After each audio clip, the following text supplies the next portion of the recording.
کل مولانا ہم نے مقصد ثالث مجرورات کے بارے میں کل ہم نے پڑھا بھائی.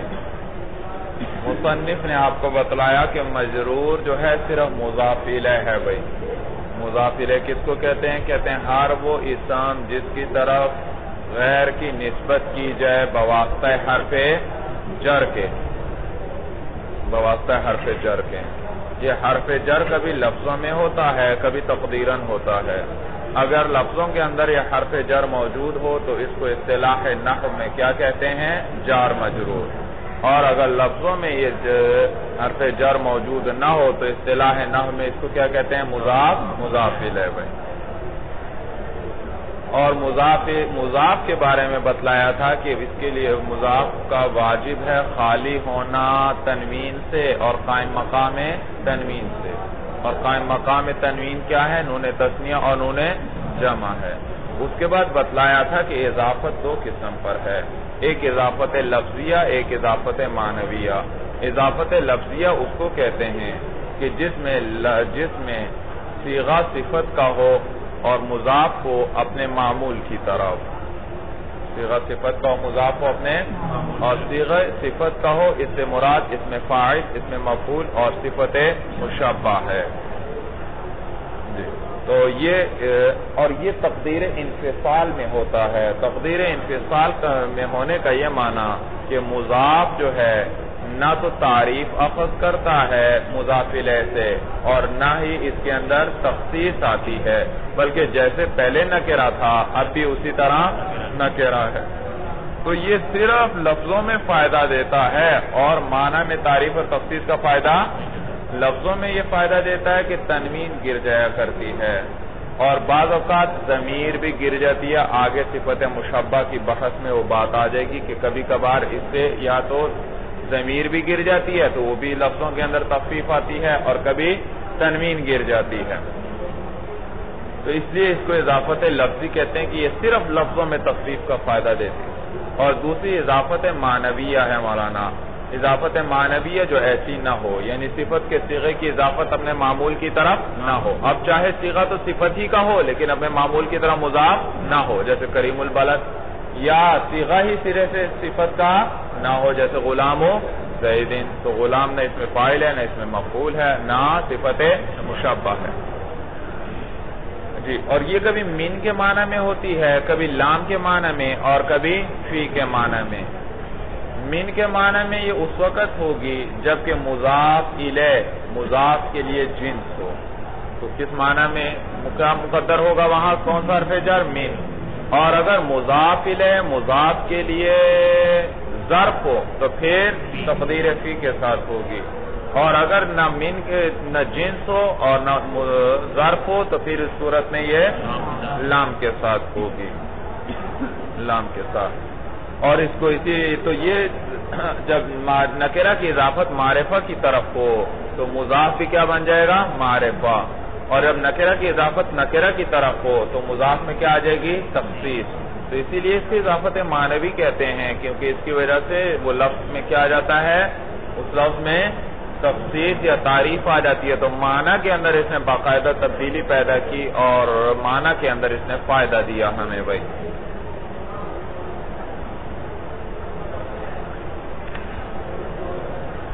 اس کے بعد بتلایا تھا کہ بعض کی اضافت یا متکلم کی طرف اسما کی اضافت کیسے کی جائے گی بھائی جب وہ یا ضمیر متکلم کی مضاف الیہ واقع ہو. تو بتلایا تھا بھائی اگر اس میں صحیح کی اضافت کریں یا متکلم کی طرف یا جاری مجرى صحیح کی تو آسان طریقہ ہے یا ساتھ جوڑ دو اور ماقبل کو کیا دے دو؟ کسرہ دے دو. اور یا پر کو چاہے ساکن پڑھ لیں اور چاہے یا پر کیا پڑھیں؟ فتحہ پڑھ لیں. اور اگر اس میں مقصور ہے تو پھر اس صورت میں وہ الف جو ہے الف مقصورہ قائم رہے گا عصایا و رحایا. جبکہ قبیلہ حذیل والے کیا کہتے ہیں کہ وہ کیا بن جائے گا؟ اس کو یا کر کے کیا کر دیں گے؟ یا میں ادغام کر دیں گے اور ماقبل کو کسرہ دے دیں گے تو کیا بن جائے گا؟ عصیہ و رحیہ. اور اگر اسم کے آخر میں اگر وہ اس میں منقوص تھا جیسے قاضی، اس کی اضافت یا ضمیر کی طرف کرنا چاہتے ہیں تو پھر کیا طریقہ ہے کہ یا کا یا میں کیا کر دیں گے؟ ادغام کر دیں گے اور یا کو فتحہ دے دیں گے، تو کیا بن جائے گا؟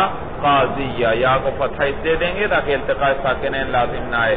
اسی طرح جمع مذکر سالم کی جب اضافت یا ضمیر کی طرف کریں تو وہاں بھی اسی طرح نون گر جائے گا، پھر واو اور یا ہوئے تو واو کو بھی یا کر کے یا میں ادغام کریں گے اور پھر ماقبل کو کیا دے دیں گے؟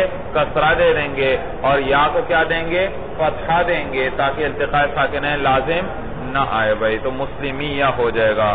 اسماء ستہ مکبرہ جو تھے ان کی اضافت کا طریقہ بتایا کہ اصل میں تو تھے وہ اخون ابون وغیرہ، لیکن ان کے تیسرے حرف کو کیا کر دیا تھا ہم نے؟ حذف کر دیا ہے عربوں نے، اور وہ نسیہ منسیہ ہے، بھولا بسرا بالکل، یعنی اب دوبارہ اس حرف کو واپس ہی نہیں لائیں گے۔ تو جب اضافت کریں گے اس وقت بھی دوبارہ اس کو واپس نہیں لانا، اسی طرح کہیں گے اخ کے ساتھ یا ملا دیں گے، ماقبل کو کسرہ دے دیں گے اخی، اب کے ساتھ یا ملا دیں گے، ماقبل کو کیا دے دیں گے؟ کسرہ۔ جبکہ فم جو ہے، فم کے اندر فمی کہنا بھی جائز ہے اور فیہ کہنا بھی جائز، لیکن فیہ اکثر ہے، زیادہ ہے، اس لیے کہ اصل میں یہ فم کیا تھا؟ فوہن تھا، ہا کو خلاف القیاس حذف کیا اور پھر فون رہ گیا، پھر وہ کو ماقبل فتحہ کی وجہ اگر میم سے ہم نے بدل دیا، اگر میم سے نہ بدلتے تو پھر کیا ہوتا؟ یہ وہ بھی التقاء ساکنین کی وجہ سے گر جاتا، تو صرف ایک کلمے پر بنا ہو جاتی اسم کی، تو لہذا ہم نے پہلے سے کیا کر دیا؟ اس وہ کو کس سے بدل دیا؟ میم سے بدل دیا۔ تو اب اضافت کے وقت یہی میم بعض کہتے ہیں برقرار رکھیں گے، بعض کہتے ہیں نہیں یہ میم واو سے بدل کے آیا تھا، دوبارہ میم کو کس سے بدل دو؟ واو سے بدل دو، اور واو اور یا جمع ہوئے تو واو کو بھی یا کر کے کیا کریں گے؟ یا میں ادغام کریں گے اور ماقبل کو کسرہ دیں گے تو فیہ ہو جائے گا۔ اور زو جو ہے اس کی اضافت یا کی طرف کیسے ہوگی؟ بتلایا تھا کہ زو کی اضافت ضمیر کی طرف نہیں ہوتی بھائی، زو ہمیں اس کو وضع ہی اس لیے کیا گیا ہے کہ بطور مضاف کے استعمال ہو اور اس کی اضافت کس کی طرف ہو؟ کسی جنس کی طرف ہو، کسی اس میں جنس کی طرف۔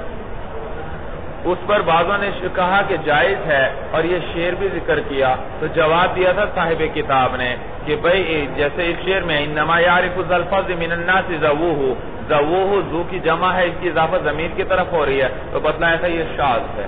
کیا ہے؟ ہاں ٹھیک تو ہے، یہ شاذ کا معنی ہوتا ہے ٹھیک ہے، استعمال میں ٹھیک ہے عرب، لیکن بہت قلیل ہے، نادر ہے۔ والنادر کالمعدوم، نادر کس کی طرح ہوتا ہے؟ معدوم کی طرح، اس کو شمار ہی نہیں کیا جاتا۔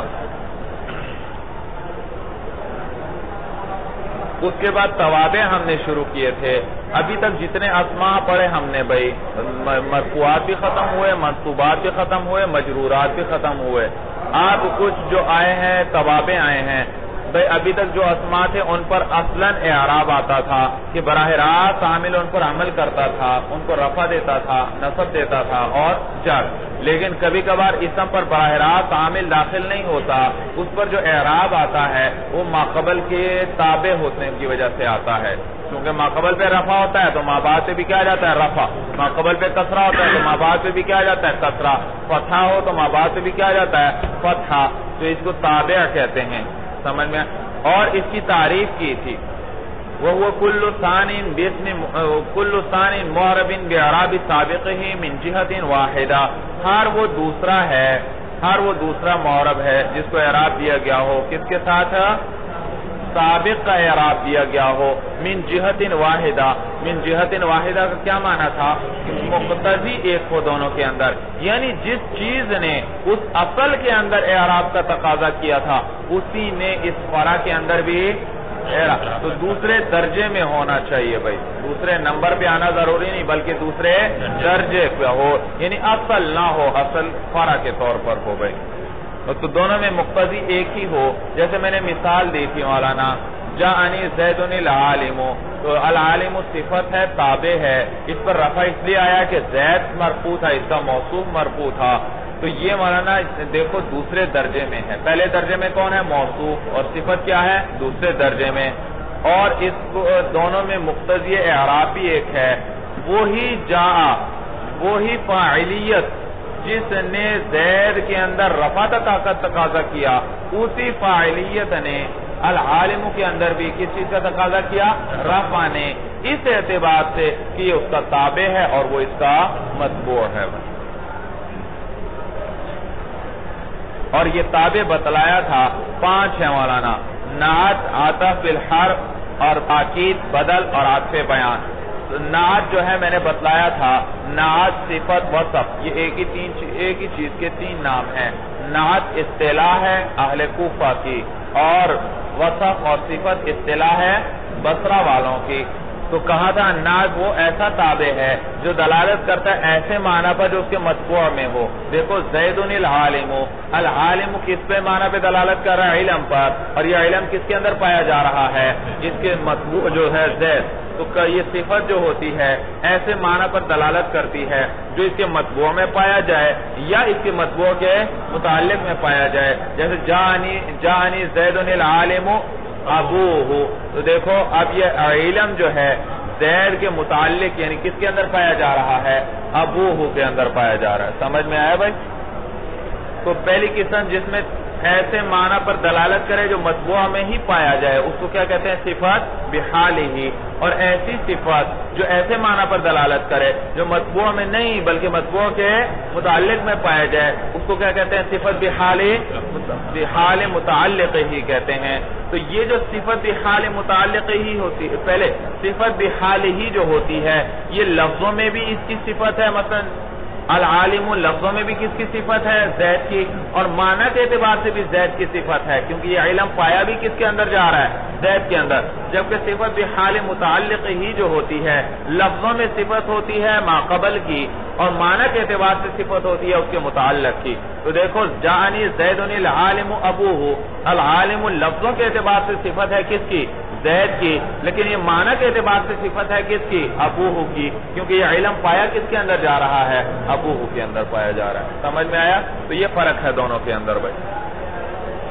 اس کے بعد بتلایا تھا کہ صفت بحال ہی جو ہے وہ اپنے متبوع کے ساتھ موافق ہوگی 10 چیزوں میں. 10 چیزوں میں اس کے تابع ہوگی. کس چیز کے اندر؟ اعراب کے اندر 3 ہو گئے، اور تعریف و تنکیر کے اندر 5 ہو گئے، اور افراد تسنیہ جمع 8، اور تذکیر و تانیث 10 چیزوں میں.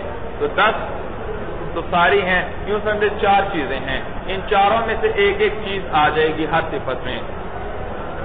رفع نصب جر میں سے ایک آئے گا، تعریف و تنکیر میں سے ایک یا معرفہ یا نکرہ، اور اس کے بعد افراد تسنیہ جمع میں سے ایک آئے گا یا مفرد یا تسنیہ یا جمع، اور اس کے بعد تذکیر و تانیث میں سے ایک. سے 4 چیزیں آ جائیں گی بھائی. اور قسم ثانی جو صفت بحال متعلق ہی ہے وہ 2 چیزوں کے اندر یا یوں کہیں 5 چیزوں کے اندر جو ہے کیا کرے گی؟ اپنے متبوع کے تابع ہوگی. اور وہ کون سی ہے؟ اعراب، اور دوسرا تعریف و تنکیر ہے. جبکہ افراد تسنیہ جمع اور تذکیر و تانیث یہ فعل کی طرح ہوگی. کس کی طرح؟ جاءنی زید العالم ابوہ. العالم کیا دے رہا ہے؟ ابوہ کو رفع دے رہا ہے. تو جیسے فعل اپنے اس میں ظاہر کو رفع دیتا ہے، العالم بھی کیا کر رہا ہے مولانا؟ ابوہ کو رفع دے رہا ہے. تو ابوہ اس میں ظاہر ہے جو العالم کا فاعل ہے. اور فعل کا جب فاعل ظاہر آئے، فعل کا فاعل جب، تو فعل کو ہمیشہ کیا لاتے ہیں؟ مفرد لاتے ہیں. تو یہ صفت کو بھی ہم کیا لے کر آئیں گے؟ مفرد لے کر آئیں گے. کیا لے کر آئیں گے؟ کیونکہ آگے اس میں ظاہر کو رفع دے رہی ہے.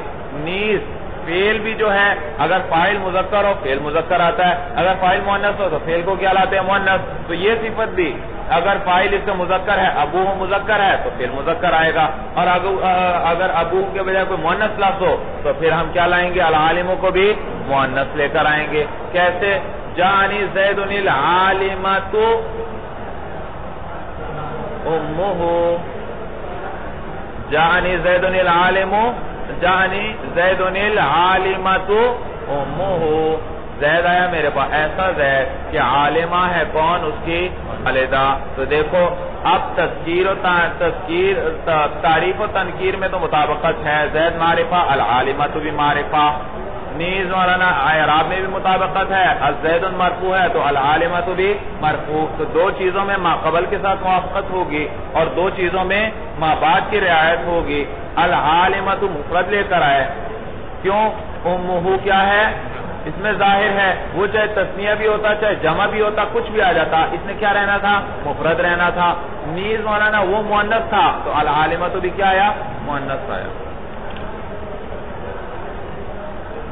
اور اس کے بعد بتلایا تھا اس کا فائدہ کیا ہوتا ہے تعریف کا، انہوں نے بتلایا بھائی نکرہ کے اندر جو تعریف آتی ہے وہ تخصیص کا فائدہ دیتی ہے۔ عابدن نکرہ ہے، اس کی صفت کیا ہے؟ عابدن مؤمنون، کیا آ گئی مولانا؟ تخصیص آ گئی اس کے اندر۔ جبکہ معرفہ کے اندر صفت جو آتی ہے وہ توضیح کا فائدہ دیتی ہے۔ توضیح کا یہ معنی ہے کہ اس کے آنے سے پہلے احتمال تھے اس میں دونوں قسم کے، بھائی صفت نے آ کر دوسرے احتمال کو ختم کر دیا۔ بھائی مثلا میں نے کہا زید العالم، زید کے اندر احتمال تھا، پتہ نہیں عالم ہے یا عالم نہیں، دونوں احتمال تھے، لیکن العالم نے آ کر بتلا دیا کہ یہ عالم ہے، اور غیر عالم کے احتمال کو کیا کر دیا؟ ختم کر دیا۔ اور کبھی کبھار صفت مدح اور ذم کے لیے بھی آتی ہے معرفہ کے اندر ہی، جیسے بسم اللہ الرحمن الرحیم، یہ الرحمن بھی لے کر آئے، الرحیم بھی، یہ صفت کس لیے ہے؟ مدح کے لیے ہے، اس لیے کہ ذات باری تعالیٰ کی صفات ہے مولانا، اور اللہ کے اندر غیر رحیم اور غیر رحمان ہونے کا احتمال نہیں ہے، اللہ کی تو ذات ہی رحمان اور رحیم ہے۔ اسی طرح کبھی مذمت کے لیے یہ آتی ہے، جیسے اعوذ باللہ من الشیطان الرجیم، الشیطان، اور اس کی صفت الرجیم، یہ الرجیم صفت کس لیے ہے؟ کہ توضیح کے لیے نہیں ہے کہ شیطان پتہ نہیں مردود ہے یا مردود نہیں، بلکہ وہ تو ہے ہی مردود۔ پھر یہ صفت کس لیے ذکر کی گئی؟ صرف مذمت بیان کرنے کے لیے۔ تو ضابطہ میں نے یہ بتلایا تھا، اگر آپ کو صفت کا پہلے سے پتہ ہے تو وہ کس لیے ہوگی؟ مدح یا ذم کے لیے، اور اگر آپ کو پہلے سے پتہ نہیں ہے تو پھر کس کے لیے ہوگی؟ توضیح کی۔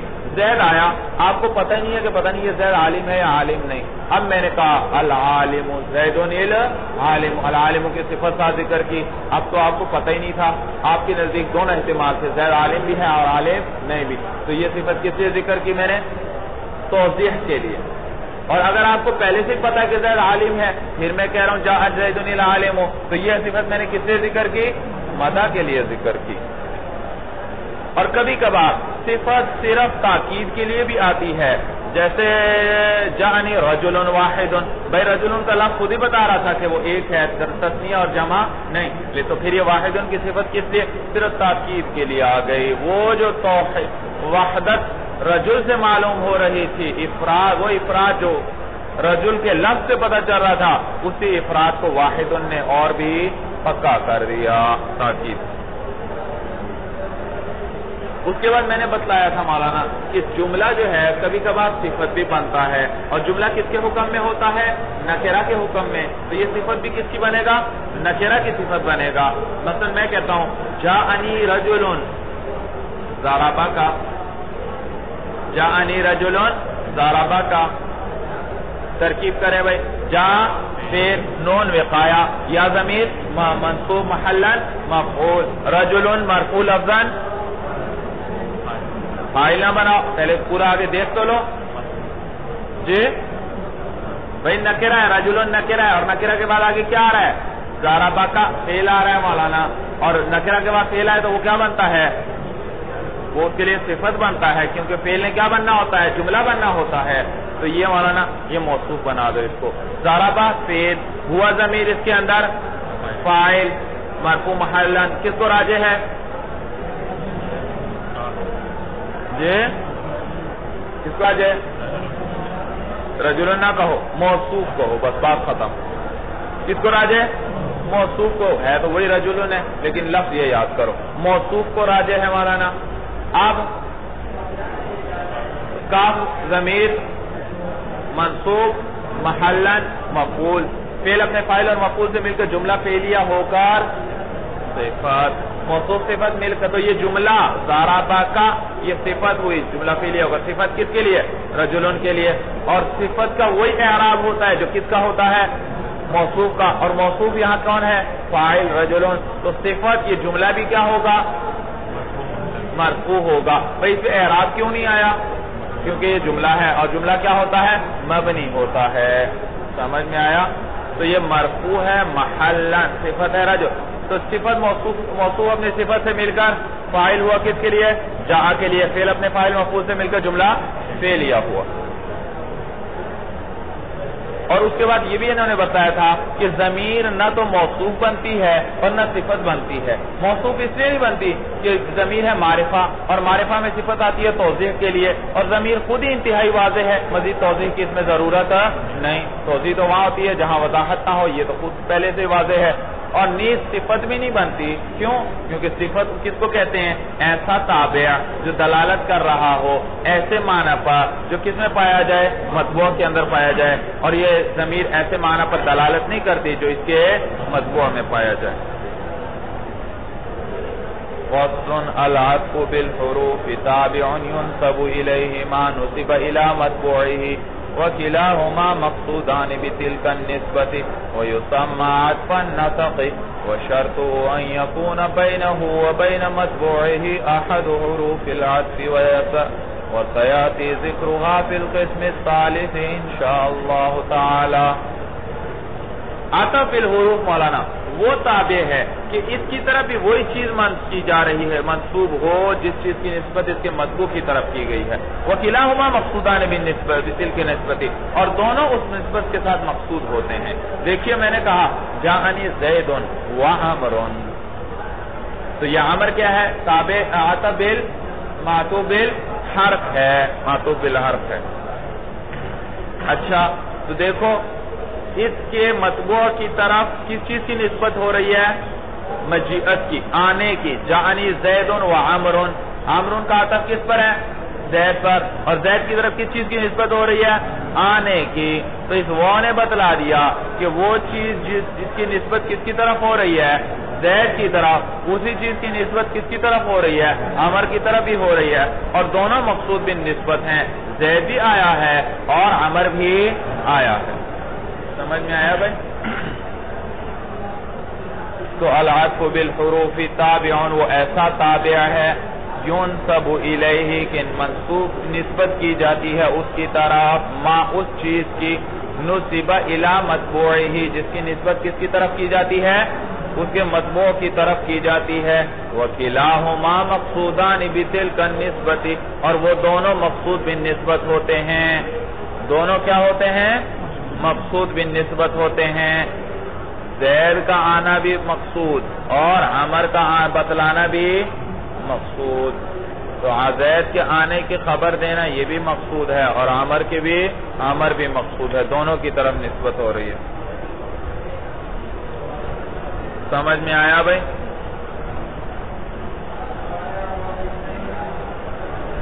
اس پر اشکال ہوتا ہے،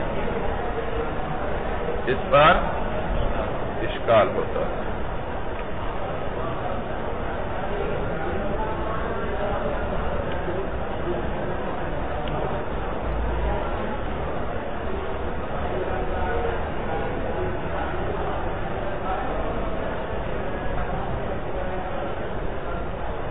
اس پر اشکال ہوتا ہے کہ بھئی عطف تو بل کے ذریعے بھی ہوتا ہے، لیکن کے ذریعے بھی عطف ہوتا ہے. یہ چلو بس وہ اعتراض چھوڑو گئے. وَشَرْطُهُ أَن يَكُونَ وَيُسَمَّى عَطْفَ النَّسَقِ، اور اس کو مولانا کیا کہتے ہیں؟ عطف نسق کہتے ہیں. بھئی نسق یہ عطف بالحرف کو عطف نسق بھی کہتے ہیں. نسق کا معنی ہوتا ہے ترتیب دینا. نسق کا کیا معنی ہے؟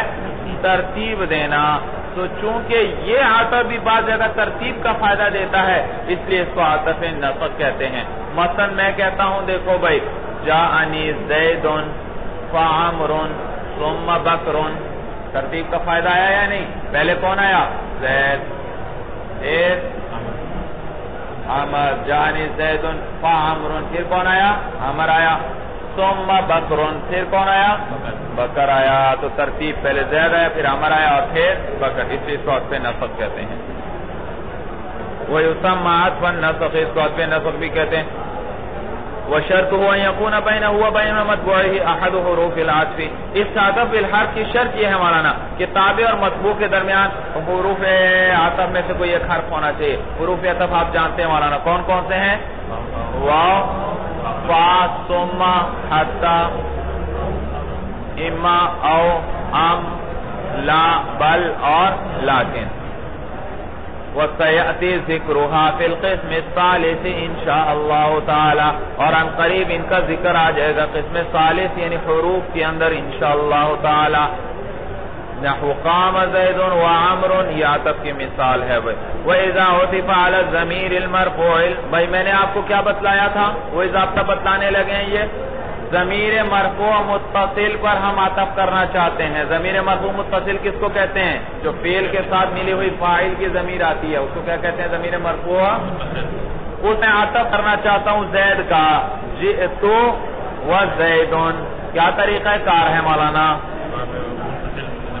ہاں، اس کی تاکید کے لیے ضمیر منفصل کا لانا ضروری ہے. یاد رکھو دو چیزوں میں سے ایک ضروری، یا ضمیر جئت انا و زیدن ضمیر منفصل ساتھ لے آؤ، یا درمیان میں فصل لے آؤ. درمیان میں کیا لے آؤ؟ فصل لے آؤ. جئت الیوم و زیدن، جئت الیوم و زیدن. اب زید کا عطف کس پہ ہو رہا ہے؟ تو وہ ضمیر جو ہے جا کے ساتھ جو ملی ہوئی ہے. اچھا بھائی وہ تو ضمیر متصل ہے، مرفوع متصل ہے، اور اس پر عطف کے لیے تو ضروری تھا کیا؟ ایک ضمیر مرفوع منفصل بطور تاکید کے لانا، یہ واجب تھا. بھائی وہ تو آپ لائے ہی نہیں، تو کیا جواب دیں گے آپ؟ فصل آ گیا. درمیان میں الیوم کے لفظ سے کیا آیا؟ فصل. وجہ یہ مولانا یہ ضمیر مرفوع متصل یہ ضعیف ہے، کمزور ہے، اکیلی رہ سکتی ہے. جہاں کو حذف کر دوں تو وہ اکیلا رہ جائے گا؟ نہیں رہتا. تو یہ ضعیف ہے، تو لہٰذا اس ضعف کی وجہ سے. اور زید کا لفظ جو باقی اسماء ہے وہ تو اکیلے رہ سکتے ہیں، تو وہ قوی ہوئے، اور قوی کا عطف ضعیف پہ صحیح نہیں. لیکن جب درمیان میں فصل آ گیا تو اس کی کمزوری چھپ گئی. اس کی کمزوری کیا ہوئی؟ بھائی اس میں ایک عیب تھا، وہ کیا تھا؟ کمزور تھا وہ کلمہ. لیکن جب دور چلے گئے اب عیب نظر آئے گا؟ عیب نظر نہیں آئے گا. تو جب دور ہونے کی وجہ سے اب کیا ہوا؟ عطف جائز ہوا.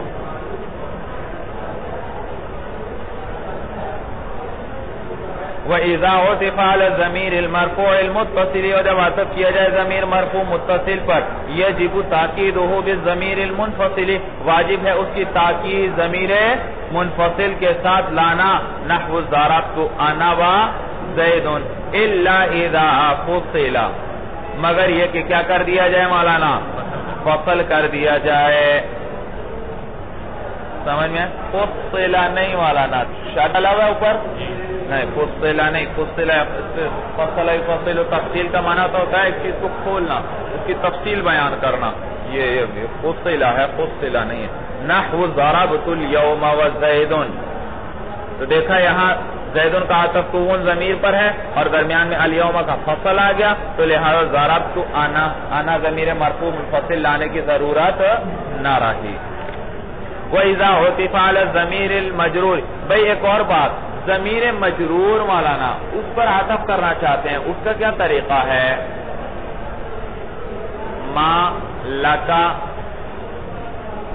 وزیدن، ما لکا وزیدن، یہ زید کا تب میں کاف ضمیر مجرور پہ کرنا چاہتا ہوں. کیا طریقہ ہے مولانا؟ جی اعادہ جار کریں گے، کیونکہ ضمیر مجرور متصل ہے، منفصل ہے ہی نہیں.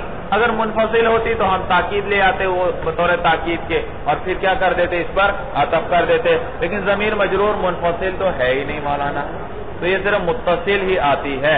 تو اس صورت میں اعادہ جار کریں گے، وہ حرف جر دوبارہ لے کر آئیں گے. ما لکا ولزیدن، تو وہ لام کیا ہوا؟ دوبارہ آ جائے گا. سمجھ میں آیا بھائی؟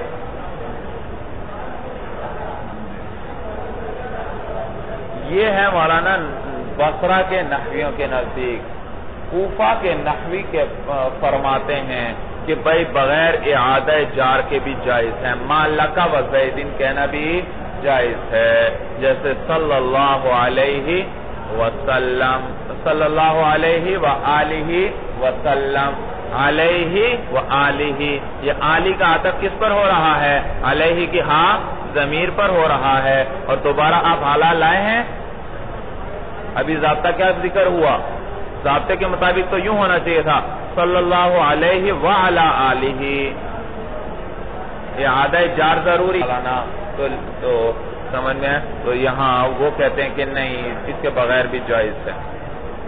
وَإِذَا عُطِفَ عَلَى الضَّمِيرِ الْمَجْرُورِ اور جب عطف کیا جائے ضمیر مجرور متصل پر يَجِبُ إِعَادَةُ حرف الجر واجب ہے حرف جر کا اعادہ کرنا اس کو دوبارہ لانا نحو مررت بک وبزید تو دیکھو با کو دوبارہ زید پر لائے وَعَلَمْ أَنَّ الْمَعْطُوفَ فِي حُكْمِ الْمَعْطُوفِ عَلَيْهِ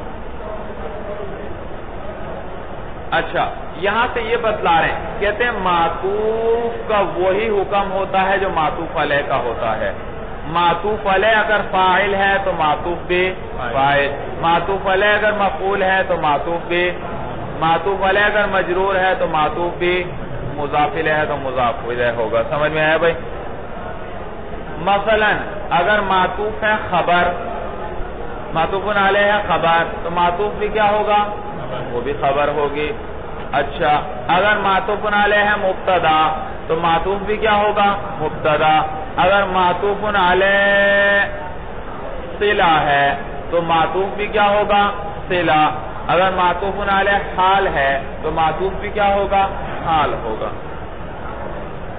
تو بھئی ہمیں کہتے ہیں یہ ضابطہ یہ ہے آپ یوں کریں کہ معطوف علیہ کو اٹھائیں اور اس کی جگہ کس کو لا کر رکھ دیں معطوف کو رکھیں اگر معطوف کا وہاں رکھنا جائز ہو اور معنی آپ دیکھیں صحیح بن رہا ہے تو عطف بھی جائز ہے اور اگر معنی صحیح نہیں بن رہا تو عطف بھی جائز نہیں ہے کس کو اٹھا کر کس کی جگہ پہ رکھیں معطوف کو اٹھا کر معطوف اگر معنی صحیح ہے تو عطف بھی جائز معنی صحیح نہیں تو عطف بھی جائز نہیں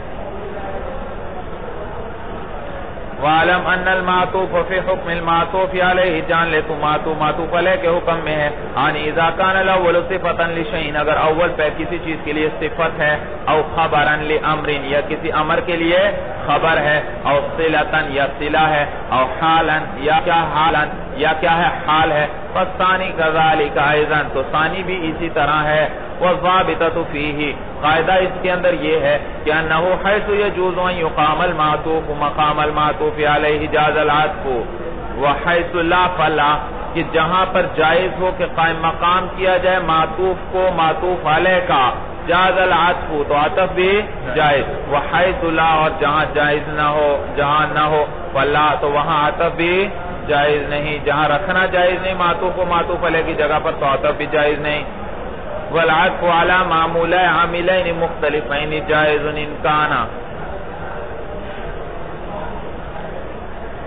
دیکھو یاد رکھو یہ جو حرف عطف ہوتا ہے یہ نائب ہوتا ہے عامل کا یہ حرف عطف کیا ہوتا ہے نائب ہوتا ہے عامل کا مثلا میں نے کہا جاءنی زید و عمر جاءنی زید و عمر اب بتائیے مولانا اب دیکھیے مولانا یہ جو زید کو رفع کس نے دیا جاء نے رفع دیا تو یہ جو واو ہے یہ جاء کا نائب ہے یہ واو کیا ہے جاء کا نائب ہے اور یہ آگے رفع دے رہا ہے کس کو عمرن کو تو جیسے جاء نے زید کو رفع دیا یہ واو نائب ہوا کس کا عامل کا اور آگے عمرن کو تو یہ جو حرف عطف ہوتا ہے یہ نائب ہوتا ہے کس کا عامل کا صورت سمجھ میں آ گئی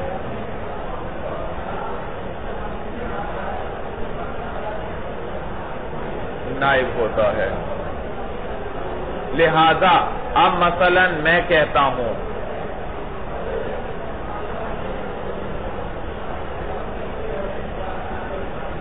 لہذا اب مولانا کبھی یوں کیا جاتا ہے کہ دو معمولوں کا عطف دو معمولوں پر کیا جائے جاء زید زید عامل ہے معمول ہے جی معمول ہے تو دیکھو جاءنی زید و عمر حرف عطف واو کے ذریعے میں ایک معمول کا عطف کر رہا ہوں کس پہ ایک معمول پر کبھی یوں کیا جاتا ہے دو معمولوں کا عطف کتنے معمولوں پر کیا جاتا ہے دو معمولوں پر اس کی پھر دو صورتیں ہیں یا تو دونوں معمولوں میں ایک ہی عامل ہوگا یا دونوں کا الگ الگ عامل ہوگا اگر ایک ہی عامل ہے تو یہ جائز ہے عطف اگر ایک عامل نہیں ہے دو عامل ہیں تو یہ عطف بھی جائز نہیں صورت سمجھ میں آ رہی ہے مثلا میں نے کہا علمت زیدن فاضلا وبکرن عالمن، علمت زیدن عالمن وبکرن فاضلن. تو دیکھو علمت فعل و فاعل آ گئے، زیدن فاضلن، زید اس کا مفعول اول اور فاضلن اس کا مفعول ثانی، تو یہ دو معمول ہو گئے. اب آگے آیا واو حرف عطف، اور میں نے دو معمولوں کا عطف کیا ان دو معمولوں پر. بکرن عالمن، بکر کا عطف میں نے کس پر کیا؟ زید پر. اور عالمن کا عطف کس پہ کیا؟ فاضلن پہ کیا. تو دیکھو ایک واو کے بعد ہی ایک مفعول ثانی آ رہا ہے، ایک مفعول اول آ رہا ہے اور ایک مفعول ثانی. تو مفعول اول کا عطف مفعول اول پر، مفعول ثانی کا عطف مفعول ثانی پر. تو اب دو معمولوں کا عطف ہو رہا ہے دو معمولوں پر. اور عامل کون ہے بھائی؟ پہلے دو معمولوں کے اندر عامل کون؟ زیدن میں عامل کون؟ علمت. فاضلن میں عامل کون؟ علمت. تو عامل ایک ہی ہے. دیکھا یہ جائز ہے مولانا، دو معمولوں کا عطف دو معمولوں پر اس طرح کہ دونوں کے اندر عامل کون ہو؟ ایک ہی ہو، یہ جائز ہے. اس لیے کہ میں نے بتلایا تھا یہ جو حرف عطف ہوتا ہے نائب ہوتا ہے کس کا؟ عامل کا. یہ کس کا نائب ہوتا ہے؟ عامل کا. تو یہ عامل کتنے ہیں؟ ایک. عامل دونوں میں کتنے ہیں؟ ایک ہی چیز عامل ہے، تو لہذا یہ ایک چیز کا نائب بن گیا آسانی سے. لیکن اگر عامل دو ہوں، ایک میں ایک کوئی اور عامل ہے دوسرے میں کوئی اور عامل، تو پھر اس صورت کے اندر تفصیل ہے. اس لیے کہ واو جو ہے اس صورت جمہور کے نزدیک جب مجرور مقدم ہو تو جائز ہے، ورنہ جائز بھئی یہ واو حرف ہے، یہ ہے کمزور، یہ ایک عامل کا تو نائب بن سکتا ہے، دو عاملوں کا نائب نہیں بن سکتا. اس لیے جمہور کہتے ہیں یہ اگر عطف معمول ہے عطف معمول ہے عاملین مختلفین، یہ جائز نہیں، صرف اس وقت جائز ہے جبکہ مجرور مقدم ہو. جبکہ مجرور کیا ہو؟ کیا ضابطہ ہوا؟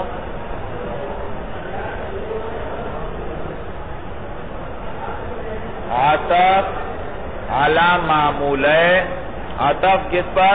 دو معمولوں پر، معمولے عاملین مختلفین. یہ دو معمول کس کے ہوں؟ دو مختلف عاملوں کے ہو، تو پھر عطف جائز ہے اس وقت جبکہ مجرور مقدم ہو، ورنہ عطف جائز نہیں. مثال سے بات سمجھ میں آئے گی. اتحسب کل سوداء تمرة وبيضاء شحمة. اتحسب، یہ مثال لکھو بھائی، لکھو. اتحسب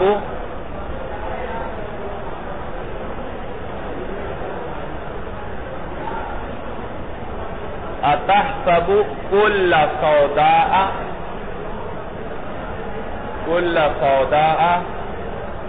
تمرة وبيضاء ضاد کے ساتھ وبيضاء شحمة شین حا میم گولتا. لکھ لیا بھائی. اتحسب کل سوداء تمرة وبيضاء شحمة، کیا تو ہر کالی چیز کو کھجور سمجھتا ہے اور کیا تو ہر سفید چیز کو چربی سمجھتا ہے؟ ایسا نہیں ہے، استفہام انکاری ہے. ایسا نہیں، ہر کالی چیز کھجور نہیں ہوتی اور ہر سفید چیز چربی نہیں ہوتی. سمجھ میں آیا بھائی؟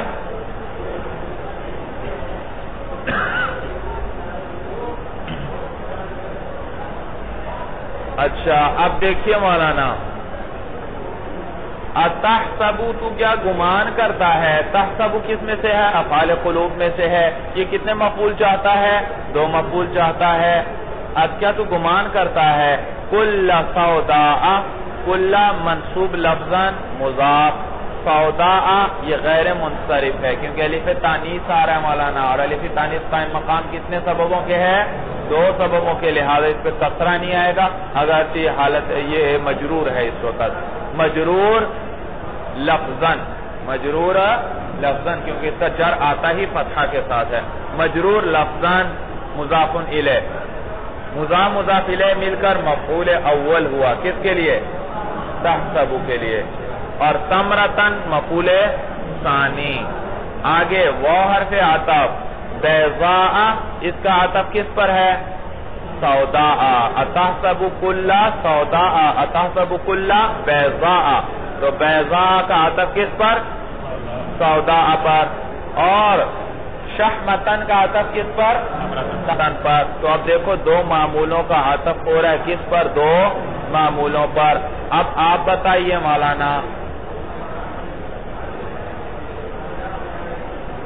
جی بیضاء کا عطف کس پر؟ سودا پر، اور سودا میں عامل کون؟ یہ مضاف الیہ ہے، کلو، کیا ہے اس میں عامل کون؟ اس میں عامل کلو ہے، اور شحمتن کا عطف کس پر؟ ثمرہ پر، اور ثمرہ میں عامل کون؟ تحسب، تو دیکھو 2 معمول ہیں لیکن عامل دونوں کے الگ الگ ہیں، تو عند الجمہور یہ جائز نہیں ہے مولانا کہ 2 معمولوں کا عطف کیا جائے 2 ایسے معمولوں پر جن کے عامل کیا ہوں؟ مختلف ہوں، صرف اس صورت میں جائز ہے یہ جو ابھی ہم نے پڑھی کہ جس میں مجرور مقدم ہے، جس میں مجرور کیا ہے؟ مقدم ہے، بتائیے بھائی کون سے 2 معمولوں کا آپ نے عطف کیا؟ بیضاء اور شحمہ کا، اور ان میں سے پہلا کون؟ بیضاء، اور بیضاء کیا ہے؟ مجرور ہے، بیضاء کیا ہے؟ مجرور ہے، صرف یہ جائز ہے، باقی صورتیں جائز نہیں، صورت سمجھ میں آئی؟ اور کیا وجہ ہے جائز نہ ہونے کی؟ میں نے بتلایا بھائی یہ جو واو ہوتا ہے، یہ جو حرف عطف ہوتا ہے، یہ نائب ہوتا ہے کس کا؟ عامل کا، تو لیکن یہ کمزور ہے، ایک کا نائب تو بن سکتا ہے، یا تحسبو کا نائب بن سکتا ہے، یا کلو کا نائب بن سکتا ہے، دونوں کا نائب نہیں بن سکتا، یہ وجہ ہے، پورا سمجھ میں آ گئی؟ تو جمہور کے نزدیک عطف معمول ہے، عطف علی معمول ہے عاملین مختلفین، یہ لفظ دہراؤ مولانا، دیکھو کتاب کے اندر کدھر گیا بھائی؟ والعطف کرنا کس پر؟ علی معمولین، یہ نون اضافت کی وجہ سے گر گیا، 2 معمولوں پر، کس کے 2 معمول؟ عاملین مختلف، 2 مختلف عاملوں کے معمولوں پر عطف بھائی، ترجمہ سمجھ میں آیا؟ آخر سے ہوگا 2 مختلف عاملوں کے معمولوں پر عطف، یہ تو والعطف علی معمول عاملین مختلفین، کیا لفظ ہوا بھائی؟ لفظ دہراؤ، لفظ دہراؤ، یہ لفظ مشکل ہے بھائی، العطف، ہاں العطف علی معمول عاملین مختلفین، دوبارہ دہراؤ بھائی، مشکل ہے نا؟ یاد ہو گئے؟ دوہراؤ گئے؟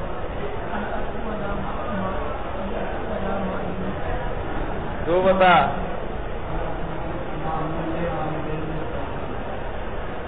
کیا؟ ہاں العطف علی معمول عاملین مختلفین، 2 مختلف عاملوں کے معمولوں پر عطف کرنا، تو یہ کس وقت جائز ہے جمہور کے نزدیک؟ جب مجرور مقدم ہو، ورنہ جائز نہیں ہے کوئی صورت۔ کیوں نہیں جائز؟ کیا وجہ ہے؟ کیا دلیل ہے؟ کیونکہ حرف عطف کیا ہوتا ہے؟ کمزور ہے، وہ 2 عاملوں کا نائب نہیں بن سکتا، ایک کا نائب بن سکتا ہے۔ اچھا اگر ایک کا نائب بن سکتا ہے تو پھر جب مجرور مقدم ہو پھر کیوں آپ نے اجازت دی بھائی؟ یہ بھی تو 2 کا نائب بنا یا نہیں بنا؟ کہتے ہیں بھائی ٹھیک ہے، ضابطہ تو یہی ہے لیکن ہم نے عربوں سے سنا ہے کہ، اور یہ تو ہم عربی زبان کے قواعد پڑھ رہے ہیں، عربوں کے ہم جب دیکھتے ہیں اشعار وغیرہ قدیم، ہم دیکھتے ہیں کہ جہاں مجرور مقدم ہوتا ہے تو وہ دو معمولین کا عطف کس پر کر دیتے ہیں؟ دو مختلف عاملوں کے معمولین پر کر دیا کرتے ہیں، اور اگر مجرور مقدم نہ ہو تو پھر وہ ایسا نہیں کرتے۔ سمجھ میں آیا بھائی؟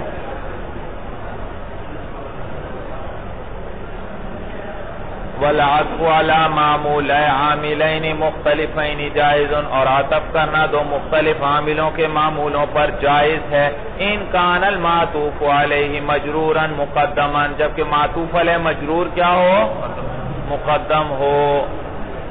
والمعطوف كذلك، اور معطوف بھی اسی طرح، وہاں بھی معطوف علیہ میں بھی مجرور مقدم اور معطوف میں بھی مجرور مقدم۔ نحو فی الدار زید، گھر کے اندر زید ہے، والحجرۃ عمر، اور کمرے میں عمر ہے۔ جی ترکیب کرو بھائی، ترکیب کرو۔ فی جارہ الدار مجرور، دار جار مجرور مل کر کیا ہوئے؟ کس سے متعلق ہوئے؟ ثابتن سے متعلق ہوئے بھائی، اور ثابتن صیغہ اس میں فاعل، اس کے اندر ہوا ضمیر فاعل، جو کس کو راجع ہے؟ زید کو۔ بھائی زید تو مؤخر ہے، یہ تو اضمار قبل ذکر آیا مولانا۔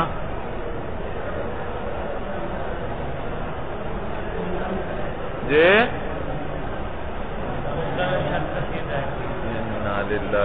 وہ تنازع فعلین کے باب میں جائز ہے۔ ہاں جی رتبتاً مقدم ہے بھائی، زید مبتدا ہے یا نہیں؟ لفظوں میں تو مؤخر ہے لیکن رتبے کے اعتبار سے کیا ہے؟ مقدم ہے، تو لہذا اضمار قبل ذکر نہیں، تو ضمیر اس کی طرف لوٹی مولانا۔ اور زید مرفوع لفظاً مبتدا، مبتدا اچھا، اور اس کے وہ حرف عطف۔ الحجرتی، اس کا عطف کس پر ہو رہا ہے؟ ہاں الداری پر، اور عمرون کا عطف کس پر ہو رہا ہے؟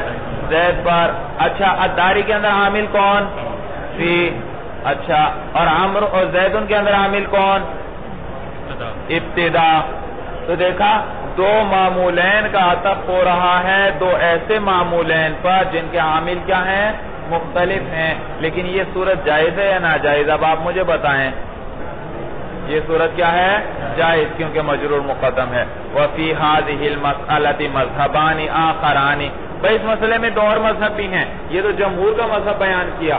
وَهُمَا أَن يَجُوزَ مُطْلَقًا عِنْدَ الْفَرَّا، ایک مذہب امام فرا کا ہے، امام فرا فرماتے ہیں جائز ہے۔ امام فرا کیا فرماتے ہیں؟ جائز ہے۔ وہ کہتے ہیں جب ایک عامل کے دو معمولوں کا عطف دو معمولوں پر جائز ہے تو دو عاملوں کے دو معمولوں کا عطف بھی ان پر جائز ہے۔ ہم کہتے ہیں وہ امام فرا سے ہم کہتے ہیں کہ حضرت وہ تو ایک ہی عامل ہوتا ہے، تو وہ ایک عامل ایک ہوتا ہے تو حرف عطف ایک کا نائب بن جائے گا، لیکن یہاں پر تو عامل دو ہیں اور دو کے لیے یہ وہ کیا ہے؟ کمزور ہے، دو کا نائب نہیں بن سکتا۔ یہ ایک دلیل ہے ان کی۔ دوسری دلیل ان کی یہ کہ بھئی آپ نے دیکھا نہیں وَفِي الدَّارِ زَيْدٌ، فِي الدَّارِ زَيْدٌ وَالْحُجْرَةِ عَمْرٌ، یہ جائز ہے یا جائز ہے مولانا؟ یہ جائز ہے۔ جب یہ جائز ہے تو باقی صورتوں میں بھی جائز ہے۔ جب مجرور مقدم ہو تب جائز ہے، تب وہ دو کا نائب بن سکتا ہے، تو باقی صورتوں میں بھی کیا ہو سکتا ہے؟ دو کا نائب بن سکتا ہے۔ لیکن ہم وہی جواب دیتے ہیں کہ یہاں ہم نے عربوں سے اسی طرح سنا ہے کہ جب مجرور مقدم ہو تو وہ عطف کرتے ہیں، جب مجرور مقدم نہ ہو تو وہ عطف نہیں کرتے۔ معلوم ہوا باقی صورتیں جائز نہیں ہیں، ورنہ وہ ایسا ضرور کرتے۔ تو وَهُمَا أَن يَجُوزَ مطلقاً جائز ہے امام فرا کے نزدیک، وَلَا يَجُوزُ مُطْلَقًا عِنْدَ سِيبويه، اور امام سیبويه کے نزدیک مطلقاً ناجائز ہے، کسی صورت میں جائز نہیں، یہ مجرور چاہے مقدم ہو یا جو کچھ بھی ہو، باقی صورتوں میں نہیں جائز، تو اس مجرور مقدم ہونے کی صورت میں بھی جائز وہی ضابطہ وہ لے کر آتے ہیں، کہتے ہیں بھائی دو کا نائب نہیں بن سکتا، ایک کا نائب بن سکتا ہے۔ ہم جواب دیتے ہیں ضابطہ ٹھیک، ہمیں بھی تسلیم، ہم بھی یہی ضابطہ ذکر کرتے ہیں۔ بات یہ ہے کہ عربوں سے ہم نے سنا ہے کہ جب مجرور مقدم ہوتا ہے تو وہ کیا کر دیا کرتے ہیں؟ اور ضابطے کس کے ہم بیان کر رہے ہیں؟ عربی زبان کے. تو جب عرب کرتے ہیں تو پھر ہم بھی کیا کہیں گے؟ اس کے جواب کا فتویٰ دیں گے. فصل التاکید تابع يدل على تقریر المتبوع فيما نسب الیہ او على شمول الحکم لكل فرد من افراد المتبوع. دیکھو میں نے کہا جاءنی امیر المومنین، میرے پاس کون تشریف لائے؟ امیر المومنین تشریف لائے.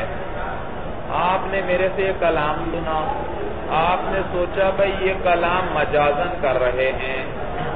امیر المومنین خود نہیں آئے ہوں گے، انہوں نے اپنے سیکرٹری کو بھیج دیا ہوگا، یا تو سیکرٹری کو بھی، چونکہ سیکرٹری بھی امیر المومنین کا ہے، تو میں نے اس سیکرٹری کو تعبیر کس سے کر دیا کہ گویا امیر المومنین خود آئے، کیونکہ امیر المومنین کا سیکرٹری بھی تو عام آدمی تو نہیں ہے نا، وہ بھی سیکرٹری کس کا ہے آخر؟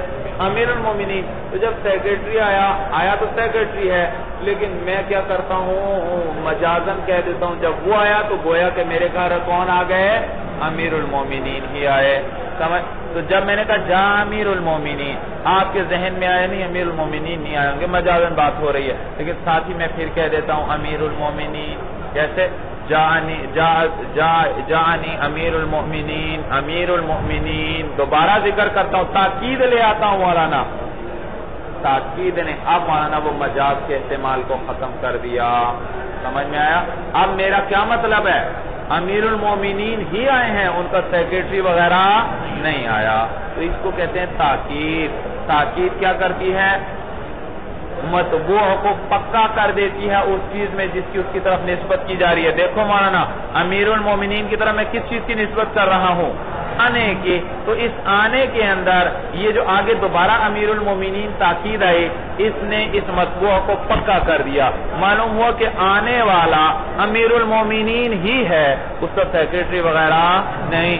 میرے منہ سے یہ لفظ غلطی سے بھی نہیں نکلا، اور یہاں اس سے امیر المومنین سے سیکرٹری بھی مراد نہیں ہے. تو دیکھو تاکید ایسا تابع ہے جس نے اپنے مطبوع کو پکا کر دیا. کس چیز کے اندر؟ اس چیز کے اندر جس کی نسبت اس کی طرف ہو رہی ہے. تاکید کس کو کہتے ہیں؟ تاکید ایسا تابع ہے جو اپنے مطبوع کو پکا کر دیتا ہے. کس چیز میں؟ اس چیز میں جس کی نسبت اس کی طرف، یعنی مجیعت کے اندر اس نے پکا کر دیا کہ آنے والے کون ہیں؟ امیر المومنین ہی ہیں، ان کے سیکرٹری وغیرہ نہیں. اسی طرح میں نے کہا جانی طلاب الدرجات الثانیہ، میرے پاس درجہ ثانیہ کے طلبہ آئے. آپ نے سوچا 2 4 6 آئے ہوں گے، 8 آئے ہوں گے، 10 آئے ہوں گے. میں نے کہا کلہم، سارے کے سارے آئے تھے. تو یہ کلہم تاکید ہے. اس نے کیا بتلایا مولانا؟ کہ یہ جو حکم جس کی نسبت مطبوع کی طرف ہو رہی ہے، درجہ ثانیہ کے طلاب کی طرف کس چیز کی نسبت ہو رہی ہے؟ آنے کی. تو اس تاکید نے فائدہ دیا کہ یہ اس حکم اس کے ہر فرد کو شامل ہے، یعنی ہر فرد کے لیے حکم ثابت ہے. ہر فرد آیا ہے، کچھ افراد نہیں آئے. ورنہ تو آپ جب میں نے کہا میرے پاس درجہ ثانیہ والے آئے تو آپ سوچتے بھائی کہ سارے نہیں آئے ہوں گے. کیا آئے ہوں گے؟ اکثر آ گئے ہوں گے. اور چونکہ اکثر آ گئے، اور اکثر قائم مقام کس کے ہوتے ہیں؟ کل کے ہوتے ہیں. تو انہوں نے کیا کہہ دیا؟ کل. انہوں نے کہہ دیا درجہ ثانیہ والے آئے. لیکن جب میں نے کہا کلہم، تو احتمال تو پہلے کیا تھا؟ مجاز تھا کہ سارے نہیں مراد. لیکن جب میں نے کیا کہا کلہم، اس کلہم نے کیا بتلا دیا؟ ہاں، تو اس نے حکم میں عموم پیدا کر دیا اور اس کے سارے افراد کا کیا کر لیا؟ احاطہ کر لیا. سمجھ میں آیا بھائی؟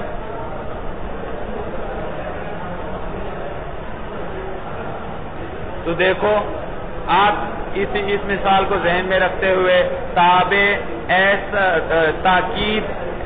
تاکید ایسا تابع ہے جو اپنے جو دلالت کرتا ہے کس پر؟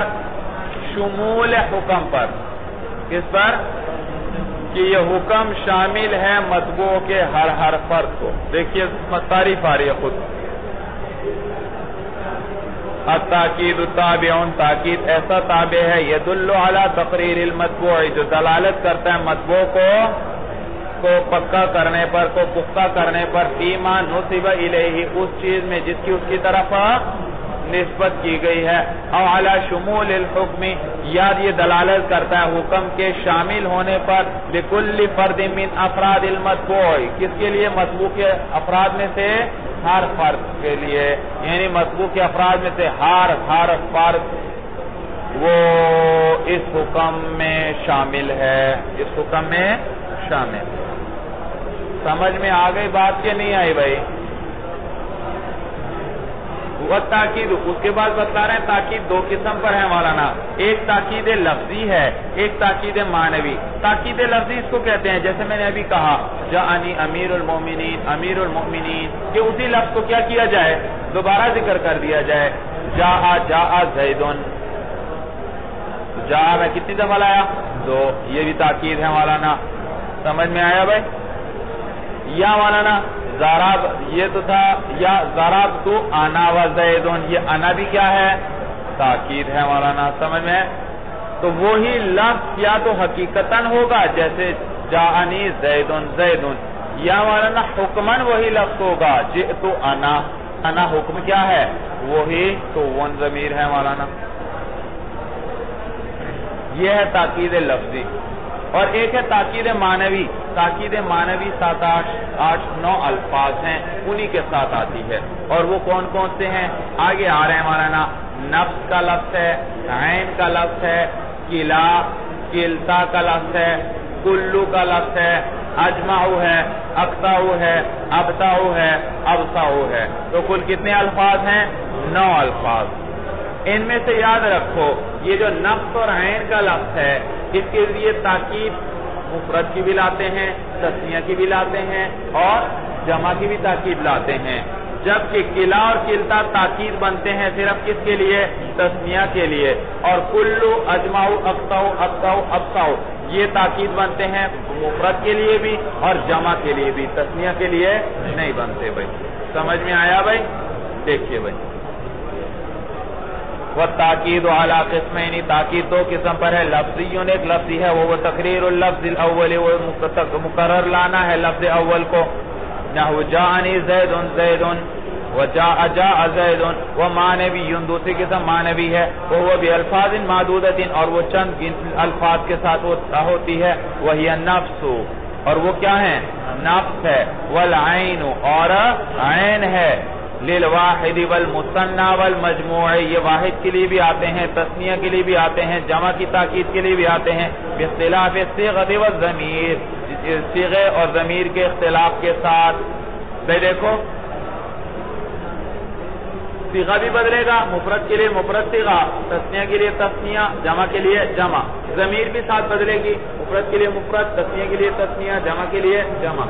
جاءنی زید نفسہ، زید مفرد ہے تو نفس کا لفظ بھی مفرد، ہاں ضمیر بھی مفرد۔ جاءنی الزیدانی نفساہما، جاءنی الزیدان نفساہما، تو نفس کا لفظ بھی تثنیہ اور ہما ضمیر بھی تثنیہ۔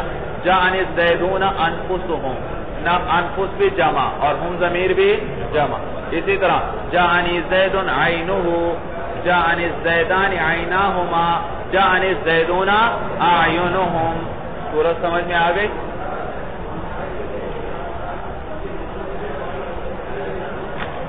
تو کہتے ہیں یہ واحد، تثنیہ، جمع تینوں کے لیے آئیں گے، باختلاف الصیغہ والضمیر، صیغے کے اور ضمیر دونوں کے اختلاف کے ساتھ بھائی۔ نحو جاءنی زید نفسہ والزیدان انفسہما، یہ لفظ نے آیا درمیان میں، والزیدان انفس، زیدان کیا ہے؟ تثنیہ، تو انفسہما میں دیکھو پہلا لفظ کیا آ رہا ہے؟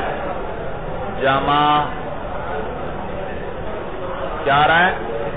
اور آگے کیا ہے؟ تثنیہ ضمیر، تو یہ تو نفساہما ہونا چاہیے، آگے نفساہما بھی آ رہا ہے، او نفساہما یہ بھی کہنا جائز، انفسہما کہنا بھی جائز۔ بھئی یہ دراصل یہ ہے، عرب تثنیہ کی اضافت ضمیر کی طرف کرنا پسند نہیں کرتے بھئی، تثنیہ کی اضافت ضمیر کی طرف کرنا پسند نہیں کرتے۔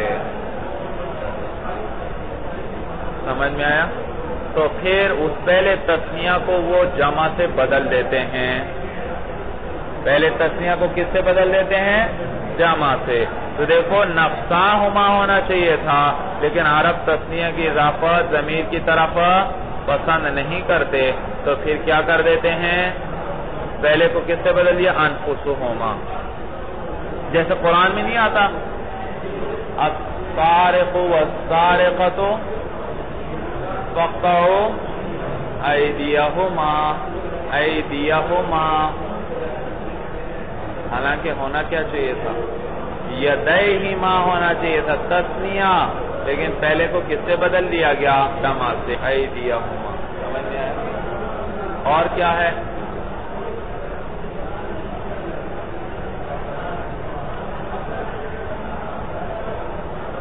بس ایک مثال ہے.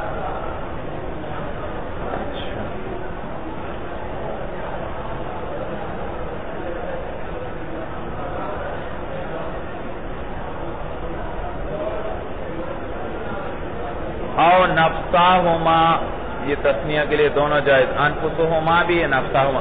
والزیدون انفسہم وکذالک عینہ مفرد کے لیے. واعینہما یہ تسنیہ کے لیے. او عیناہما یہ بھی کس کے لیے؟ تسنیہ کے لیے. واعینہم یہ کس کے لیے؟ جاءتنی ہند نفسها مؤنث کے لیے. وجاءتنی الہندان انفسهما ونفسهما مؤنث کے لیے. وجاءتنی الہندات انفسهن. سمجھ میں آیا بھائی؟ وکلا وکلتا للمثنى خاصۃ، اور کلا کلتا خاص طور پر کس کے لیے آتے ہیں؟ تثنیہ کے لیے آتے ہیں. جیسے قام الرجلان کلاہما دونوں آدمی کھڑے ہوئے. وقامت المرأتان کلتاہما مذکر کے لیے کلاہما، مؤنث کے لیے کلتاہما. وکل واجمعوا واقطعوا وابطعوا وابطعوا لغیر المثنى یہ کس کے لیے آتے ہیں؟ غیر تثنیہ کے لیے، یعنی مفرد کے لیے بھی آتے ہیں مولانا، جمع کے لیے بھی آتے ہیں، لیکن تثنیہ کے لیے نہیں آتے. باختلاف الضمیر فی کل، کلو کے لفظ میں کیا بدلتی ہے؟ ضمیر بدلتی ہے صرف. جاءنی اشتریت الغلام کلہ، اشتریت الغلام کلہ فدخل البلد المسلمون کلہم،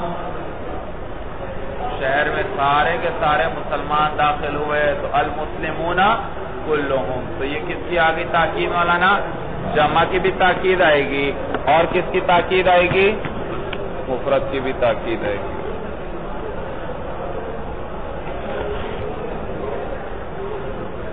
تو کلوں میں صرف ضمیر بدلے گی، اور اجماع وغیرہ کے اندر صیغہ بدلے گا. مفرد کے لیے مفرد صیغہ، اور جمع کے لیے جمع. بڑی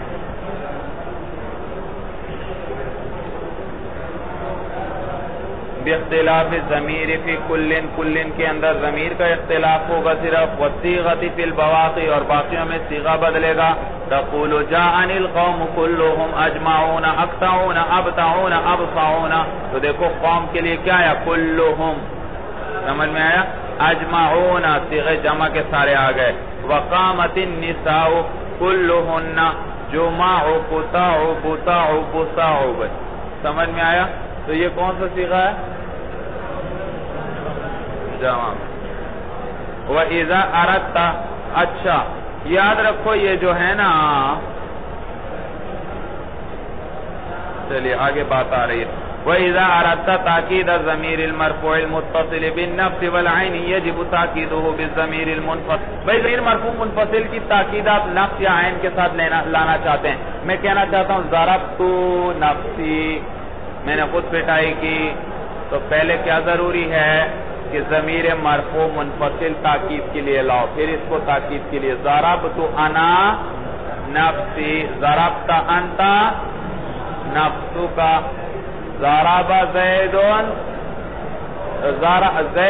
ضرب ہوا نفسہ. ضرب میں کون سی ضمیر ہے؟ متصل. تو منفصل بھی لیا ہوا، اور اس کی تاکید ہم کیا لانا چاہتے تھے؟ نفسہ اب لے آؤ. سمجھ میں آیا بھائی؟ تو ضمیر مرفوع متصل کی تاکید اگر نفس عین سے لانا چاہتے ہیں تو پہلے ضمیر مرفوع منفصل ساتھ لے آؤ پہلے تاکید کے طور پر. وَإِذَا أَرَدْتَ تاکید ضمیر المرفوع المتصل بالنفس والعین، اور جب تیرا ارادہ کیا ہو تاکید ضمیر مرفوع متصل کا نفس اور عین کے ساتھ یجب تاکیدہ واجب ہے اس کی تاکید لانا بضمیر المنفصل کس کے ساتھ؟ ضمیر ہے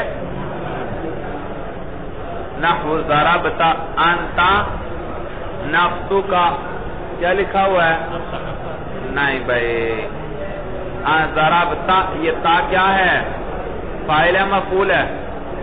فاعل ہے. سمجھ میں آیا؟ تو فاعل کی تاکید بھی اسی جو وہ مرفوع ہے تو تاکید بھی کیا ہوگی؟ مرفوع ہوگی مولانا. تو یہ نفسو کا کریں اس کو نفسو کا.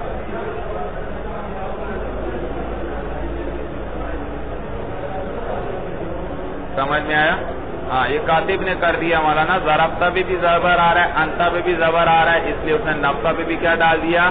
زبر. حالانکہ یہ تو اس کی حرکت ہے، یہ کوئی اعراب تھوڑی ہے ضربتا پر، یہ تو مبنی ہے چونکہ.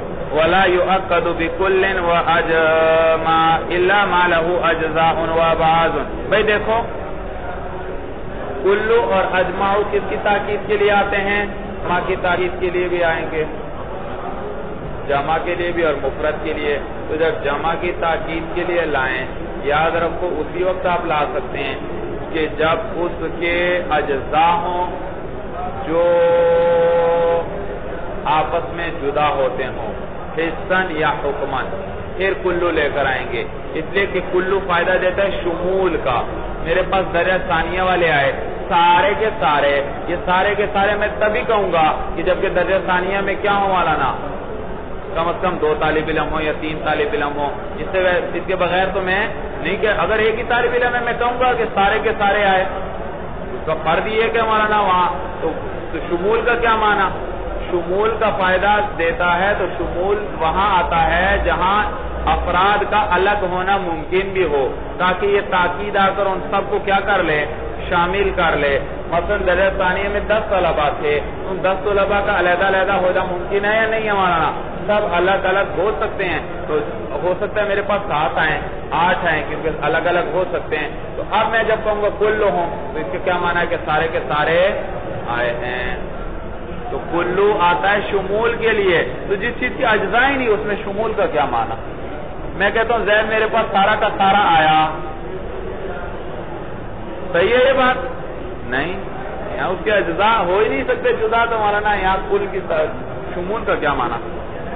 تو کبھی مولانا یہ جو افتراق ہوتا ہے اس کے اجزاء کا خارج میں ہوتا ہے، جیسے درجہ ثانیہ کے طلباء ہیں ہر ایک الگ الگ ہے تو ان میں جدائی ممکن ہے. خارج میں ہمیں نظر بھی آئے گی ایک الگ ہو گیا، دوسرا الگ، تیسرا الگ. اور کبھی افتراق جو ہوتا ہے خارج میں نہیں ہوتا، حصن ہمیں آنکھوں سے نظر نہیں آتا، حکمن ہوتا ہے. جیسے غلام مولانا، غلام کے اندر حصے ہوتے ہیں. کیسے؟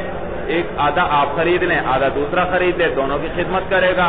3 حصے کر لیں، 3 آدمی خرید لیں مولانا مل کر، تینوں کی خدمت کرے گا. تو حصے ہوتے جا رہے ہیں، لیکن کیا حصن میں آنکھوں سے نظر آ رہے ہیں الگ الگ حصے؟ نہیں، لیکن حکمن کیا ہے؟ اس کے حصے ہیں. تو اب میں کہہ سکتا ہوں اشتریت الغلام کلہ، میں نے سارے کے سارے غلام کو خریدا، اس لیے کہ اس غلام کے حصوں کے اجزاء کے اندر افتراق پایا جاتا ہے. اگرچہ حصہ نہیں ہے افتراق، لیکن حکمن کیا ہے؟ افتراق ہے. وَلَا يُؤَكَّدُ بِكُلٍّ وَأَجْمَعَ، اور تاکید نہیں لائی جاتی کلو اور اجماع کے ساتھ اِلَّا مَا، مگر اس چیز کے لیے لَهُ أَجْزَاءٌ وَأَبْعَاضٌ، جس کے کیا ہوں؟ اجزاء ہوں اور ابعاض ہوں. ابعاض کا بھی وہی معنی اجزاء حصے. يَصِحُّ افتراقها، ایسے اجزاء اور ایسے ابعاض کہ صحیح ہو ان کا افتراق، آپس میں جدا ہونا ممکن ہو. حصن یعنی آنکھوں سے نظر آتا ہو. حصن کل قومی، جیسے کہ قوم کس کو کہتے ہیں مولانا؟ کم از کم کتنے افراد؟ 3 افراد. تو وہ 3 افراد آپس میں ہمیں آنکھوں سے نظر بھی آئیں گے جدا جدا. اور حکمن یا افراد ان کا اشتراک حصہ نہیں ہے بلکہ حکمن ہے. کما تقول جیسے آپ کہتے ہیں اشتریت العبد کلہ میں نے پورا غلام خرید لیا. ولا تقول یوں نہیں کہہ سکتے اکرمت العبد کلہ میں نے سارے غلام کا اکرام کیا. سارے کے سارے غلام کا میں نے کیا کیا؟ اکرام کیا. کیونکہ اکرام کے اندر اشتراک نہیں پایا جا رہا. غلام کے خریدنے اشتراک کے اندر کیا تھا؟ حصے تھے. اکرام کے اندر حصے نہیں. اچھا مولانا اب یہاں لفظ آئے تھے اقطعو ابطعو ابطعو اجمعو وغیرہ. اجمعو ابطعو ابطعو ابطعو وغیرہ. یاد رکھو ان میں یہ جو اقطعو ہے ابطعو ہے اور ابطعو ہے یہ جو ہیں تابع ہیں اجمعو کے. یہ تینوں پھر تابع ہیں کس کے؟ اجمعو خود بھی تابع ہے تاکید کے طور پر استعمال ہوتا ہے. لیکن یہ جو ابطعو ابطعو ہیں یہ پھر خود ہیں کس کے؟ اجمعو کے. لہذا یہ اجمعو کے بغیر استعمال نہیں ہوں گے. استعمال جب بھی ہوں گے تو کس کے ساتھ ہوں گے؟ اجمعو کے ساتھ ہوں گے. اب باقی آپ کی مرضی ہے کہ ان میں سے کسی ایک کو بھی نہ لائیں, ان میں سے ایک کو لے آئیں, ان میں سے دو کو لے آئیں, ان میں سے تین کو لے آئیں. تو لہذا جب یہ اجمعو کے تابع ہیں تو معلوم ہوا اجمعو پر یہ مقدم بھی نہیں ہو سکتے اور اس کے بغیر بھی نہیں آ سکتے. وَعَلَمْ أَنَّ أَقْطَعَ وَأَبْطَعَ وَأَبْطَعَ أَتْبَاعٌ لِأَجْمَعَ. جان لے تو کہ اقطع ابطع اور ابطع یہ تابع ہیں کس کے؟ اجمعو کے. وَلَيْسَ لَهَا مَانًا هَاهُنَا بِدُونِهِ اور ان کا یہاں پر کوئی معنی نہیں ہے اس کے علاوہ. فَلَا اس کے بغیر اس اجمعو کے بغیر ان کا یہاں کوئی معنی نہیں ہے. فَلَا يَجُوزُ تَقْدِيمُهَا عَلَى أَجْمَعَ لہذا ان کو اجمعو پر مقدم کرنا جائز نہیں. وَلَا ذِكْرُهَا بِدُونِهِ اور اس کے بغیر بھی ذکر کرنا جائز نہیں. فصل البدل تابع ينسب إليه ما نسب إلى متبوعه وهو المقصود بالنسبة دون متبوعه. بدل وہ تابع ہے کہ اس کی طرف نسبت کی جاتی ہے ما اس چیز کی جس کی نسبت متبوع کی طرف کی گئی تھی. وهو المقصود بالنسبة اور وہی مقصود بالنسبت ہوتا ہے. دون متبوعه متبوع مقصود بالنسبت نہیں ہوتا. بھائی وہی تعریف کی جو کس کی تھی؟ عطف بالحرف کی تھی. عطف بالحرف کس کو کہتے تھے مولانا؟ معطوف بالحرف کون تھا؟ کہ اس تابع کی طرف بھی اسی چیز کی نسبت کی جا رہی ہے جس کی نسبت کس کی طرف تھی؟ مطبوع کی طرف. لیکن وہاں تھا دونوں مقصود بھی نسبت ہوں گے اور یہاں پر ہے کہ ثانی مطبوع مطلوب بھی نسبت ہوگا. دیکھو یہ مطبوع ہے یہ تابع ہے بدل. تو یاد رکھو یہ پہلا کہلاتا ہے مبدل منہ اور ثانی کیا کہلاتا ہے؟ بدل. اور دونوں میں مقصود بھی نسبت بدل ہوتا ہے یعنی تابع ہوتا ہے مطبوع نہیں. مطبوع کو صرف ہم لے کر آتے ہیں تمہید کے طور پر. کس کے لے کر آتے ہیں؟ تمہید کے طور پر لے کر آتے ہیں مولانا اور اصل مقصود بدل ہوتا ہے. سمجھ میں آئی بھائی تعریف؟ تو دیکھو البدل تابع ينسب الیہ بدل ایسا تابع ہے کہ اس کی طرف نسبت کی جاتی ہے ما اس چیز کی نسب الی متبوعہ جس کی نسبت کس کی طرف کی گئی تھی؟ متبوع کی طرف. وهو المقصود بالنسبت اور بدل ہی مقصود بالنسبت ہوتا ہے. دون متبوعہ نہ کہ اس کا متبوع. واقسام البدل اربعۃ بدل کی کتنی قسمیں ہیں مولانا؟ 4. اول کیا؟ بدل الکل. ثانی بدل البعض. ثالث بدل الاجتماع. رابع بدل الغلط. بدل الکل وہ ہے مولانا کہ بدل اور مبدل منہ دونوں کا مدلول ایک ہی ہو. جاءنی زید اخوک میرے پاس آیا زید یعنی آپ کا بھائی. جاءنی زید اخوک آیا میرے پاس زید یعنی کہ آپ کا بھائی. اب بتائیے زید کس پہ دلالت کر رہا ہے؟ اس ذات پر. اخوکا بھی کس پہ دلالت کر رہا ہے؟ اسی ذات سے. تو زید کا مدلول بھی یہی اور اخوکا کا مدلول بھی یہی. تو بدل الکل اس کو کہتے ہیں کہ مبدل منہ اور بدل دونوں کا مدلول ایک ہو. اور بدل البعض اس کو کہتے ہیں کہ بدل کا مدلول مبدل منہ کے مدلول کا جز ہو. ضربت زیدن رأسہ، زید کی میں نے پٹائی کی، یعنی اس کے سر کی، یعنی اس کے سر پہ مارا، زید کو میں نے مارا یعنی اس کے سر کو۔ سمجھ میں آیا بھائی؟ تو دیکھو ضربت زیدن، یہ زیدن کیا ہے؟ یہ مبدل منہ، اور رأسہ کیا ہے؟ بدل البعض، اور بدل البعض جو ہے اس کا مدلول مبدل منہ کے مدلول کا جز ہے، سر زید کا کیا ہے؟ جز ہے۔ اور تیسرا ہے مولانا بدل الاجتمال، جس کے اندر مولانا بدل اور مبدل منہ کے درمیان بدل کا مدلول، بدل جو ہے وہ مبدل منہ کے مدلول کا متعلق ہو، اس سے کیا ہو؟ سلب زید ثوبہ، چھینا گیا زید کو، یعنی کہ اس کے کپڑے۔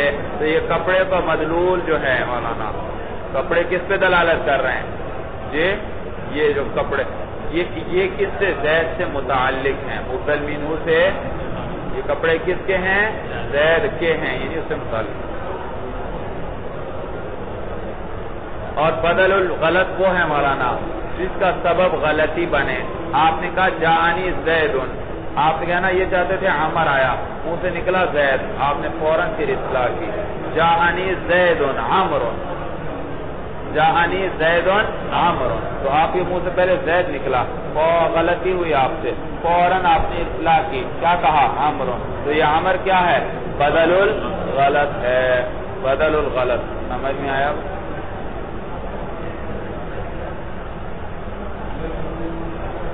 غلط بفتح اللام ہے، لام پہ فتحہ آئے گا، لام کو ساکن نہیں پڑھنا مولانا۔ الغلط غلط، غلط پڑھنا بھی غلط ہے۔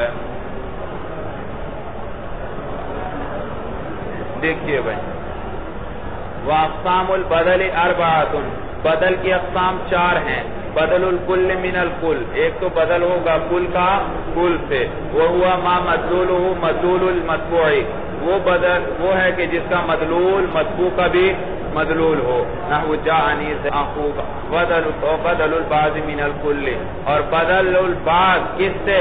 کل سے، وَهُوَ مَا مَدْلُولُهُ جزء مدلول المطبوع، وہ ہے کہ جس کا مدلول جو ہے مطبوع کے مدلول کا جز ہو، نحو ضربت زیدن رأسہ، تو یہ رأس کیا ہے؟ زید کے جز ہے۔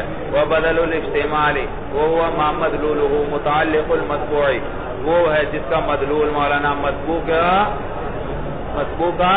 متعلق ہو، کسلب زید ثوبہ، جیسے چھینا گیا زید کو، یعنی کہ اس کے کپڑوں کو، سمجھ میں آیا؟ آپ دیکھو مولانا، یہ بدل الاجتمال ہے۔ بدل الاجتمال کی ایک اور تعریف آپ آگے جا کر پڑھیں گے، وہ بڑی پیاری تعریف ہے مولانا، اس سے بات بڑی واضح ہو جاتی ہے۔ بدل الاجتمال اس کو کہتے ہیں کہ مبدل منہ محل نہ ہو وقوع فعل کا۔ بدل الاجتمال وہ ہے کہ مبدل منہ ہو، بدل الاجتمال وہ ہے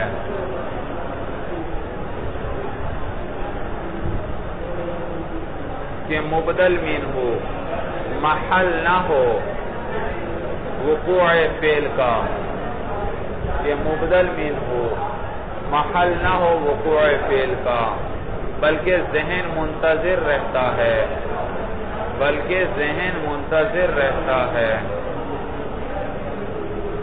بلکہ ذہن منتظر رہتا ہے۔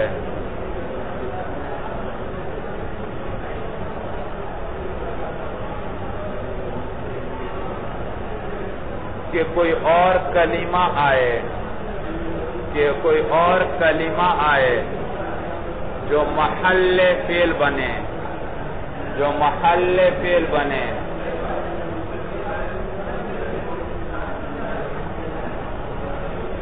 جو محل صورت سمجھ میں آ گئی۔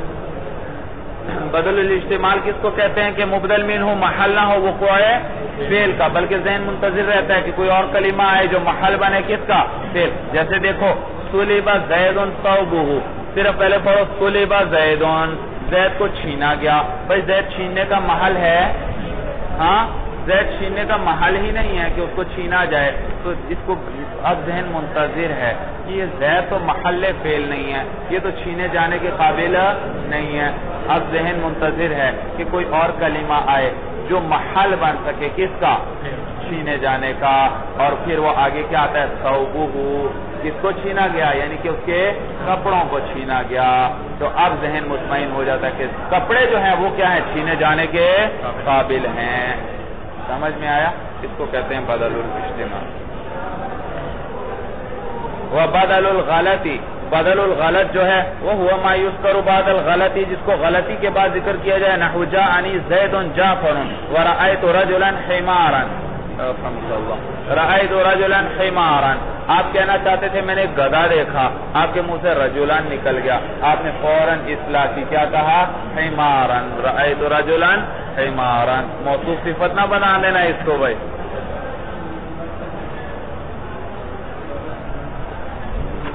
والبدل ان کان نکرۃ من معرفۃ یجب نعتہ. جی اب یاد رکھو ادھر مولانا دیکھو، بدل جو ہے ایک ہو گیا بدل، دوسرا کیا ہے؟ مبدل منہ. مبدل منہ سے مبدل منہ تو کبھی مولانا معرفہ سے معرفہ بدل آ سکتا ہے، معرفہ سے نکرہ بھی بدل آ سکتا ہے، نکرہ سے نکرہ بھی بدل آ سکتا ہے، نکرہ سے معرفہ بھی بدل آ سکتا ہے. تو مبدل منہ چاہے معرفہ ہو چاہے نکرہ ہو، بدل دونوں کے لیے دو دو آ سکتے ہیں، معرفہ بھی آ سکتا ہے اور نکرہ بھی آ سکتا ہے. لیکن پہلے آپ یہ بتائیں کہ دونوں میں سے مقصود کون ہے، بدل یا مبدل منہ؟ کون مقصود ہے؟ بدل مقصود ہے. تو لازمی بات ہے بھائی دیکھو، مبدل منہ آیا معرفہ، مبدل منہ آیا نکرہ، کیا آیا؟ بدل میں کتنی صورتیں؟ دو، یا معرفہ آئے گا یا نکرہ. اگر معرفہ آ جائے تو بڑی اچھی بات ہے، کیونکہ مبدل منہ ہے نکرہ وہ غیر مقصود ہے، اور بدل ہے مقصود اور وہ کیا ہے؟ معرفہ. تو مقصود کو کیا ہونا چاہیے؟ اعلیٰ ہونا چاہیے. کیا ہونا چاہیے؟ اعلیٰ ہونا. غیر مقصود کو اعلیٰ نہیں ہونا.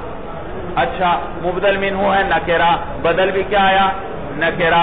اب بھی مسئلہ ٹھیک، کیونکہ غیر مقصود نکرہ ہے تو مقصود بھی کیا آ گیا؟ نکرہ. اس سے نچلے درجے پہ تو نہیں کیا نا، اس کے برابر ہے. جب غیر مقصود نکرہ تھا تو اس کو بھی نکرہ. اس کا ایک تیسری صورت مولانا کہ مبدل منہ کیا ہو؟ معرفہ ہو، نکرہ رکھ، ہاں معرفہ ہو، مبدل منہ معرفہ، اور اس سے بدل بھی کیا آیا؟ اب بھی مسئلہ ٹھیک. غیر مقصود اگر معرفہ ہے اعلیٰ درجے کا ہے تو اس سے جو بدل مقصود آ رہا ہے وہ بھی کیا ہے؟ اعلیٰ درجے کا ہے. چوتھی صورت ہے جبکہ مبدل منہ ہے معرفہ اور بدل آیا نکرہ. اب تو مولانا غیر مقصود اعلیٰ ہو رہا ہے اور مقصود کیا ہے؟ ادنا. لہذا اس صورت کے اندر واجب ہے کہ جب بدل معرفہ سے نکرہ آ رہا ہو تو اس نکرہ کی صفت لانا واجب ہے. اس نکرہ کی صفت لانا واجب ہے. کیوں؟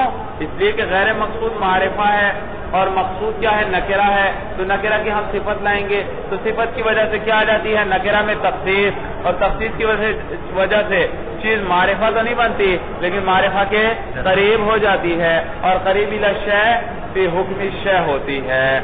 قریب الی الشیء کس کے حکم میں ہوتی ہے؟ تو گویا یہ بھی معرفہ ہی کی طرح ہوا. والبدل ان کان نکرۃ من معرفۃ، اور اگر نکرہ آئے معرفہ سے یجب نعتہ تو واجب ہے اس کی صفت لانا. کقولہ تعالی، جیسے اللہ فرماتے ہیں بالناصیۃ ناصیۃ کاذبہ، پکڑے جائیں گے دشمن اور مجرم اس دن. ناصیہ سے مولانا، ناصیہ یہ پیشانی کے بال مولانا، پیشانی کے بالوں سے. ناصیۃ ایسی پیشانی کے کاذبۃ جو کیا ہے؟ جھوٹ بولنے والی ہے. تو بن ناصیہ مبدل منہ، ناصیہ اس سے آ رہا ہے بدل، اور مبدل منہ ہے معرفہ اور بدل کیا ہے؟ نکرہ. تو اس صورت میں آگے اس کی کیا لائی گئی؟ صفت لائی گئی. تو اللہ فرما رہے ہیں قرآن کے اندر پکڑے جائیں گے مجرم بھائی، اس کو پکڑا جائے گا. اس کو کس سے؟ ناصیہ کہتے ہیں یہ سامنے کے جو بال ہوتے ہیں ان سے پکڑا جائے گا بھائی. ان سے ایک یہ بات. دوسری بات آگے پھر آ رہا ہے ایسے بال کاذبتن جو جھوٹ بولنے والے ہیں. ایسی پیشانی ایسا سر کا اگلا حصہ جو کیا ہے جھوٹ بولنے والا ہے. بھئی یہ کیا وجہ ہے؟ تخصیص کیوں ہے قرآن کے اندر؟ اللہ نے یہ کیوں فرمایا ان بالوں سے پکڑا جائے گا؟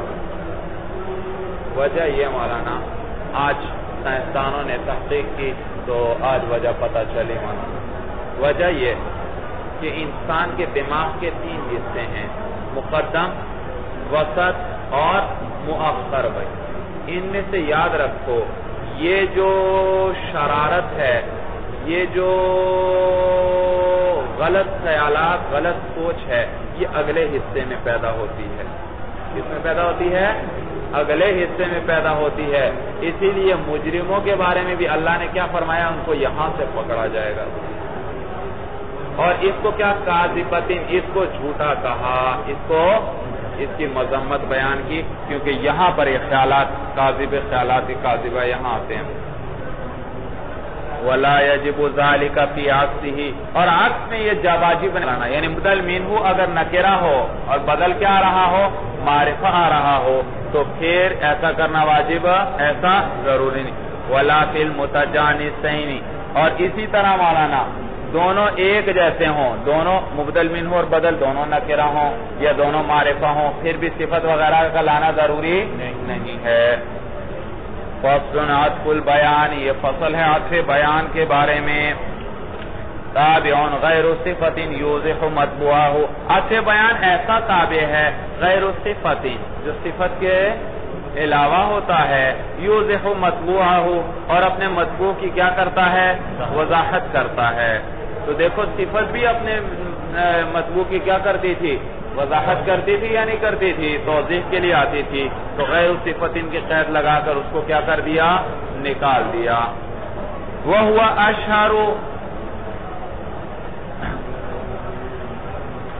أَشْهَرُ اسْمَ شَيْءٍ، اور یہ کسی چیز کے 2 ناموں میں سے جو زیادہ مشہور ہوتا ہے وہ ہوتا ہے. جیسے قام ابو حفص، بھئی کسی چیز کے 2 نام ہیں تو جو مشہور ہوگا اس کو کیا بنائیں گے؟ عطف بیان بنائیں. سمجھ میں آیا بھائی؟ جیسے مولانا میں نے کہا قام ابو حفص، کھڑے ہوئے ابو حفص، یہ کنیت ہے، نام ہے. اب پتہ نہیں چل رہا ابو حفص کون ہے. میں نے کہا عمر رضی اللہ تعالی عنہ، تو دیکھا اب عمر مولانا ابو حفص ان کی کنیت ہے اور عمر ان کا نام ہے. اور کس نام سے حضرت عمر رضی اللہ تعالی زیادہ مشہور ہیں؟ عمر کے نام سے. تو پہلے جو نام ذکر کیا تھا غیر مشہور تھا، جس سے بات واضح نہیں ہوئی کہ پتہ نہیں کون مراد ہے. آگے عمر کا جب لفظ آیا اس نے بات کی وضاحت کر دی کہ ابو حفص کون ہیں؟ عمر ہیں. تو عمر کے لفظ نے ابو حفص کی وضاحت کر دی، توضیح کر دی.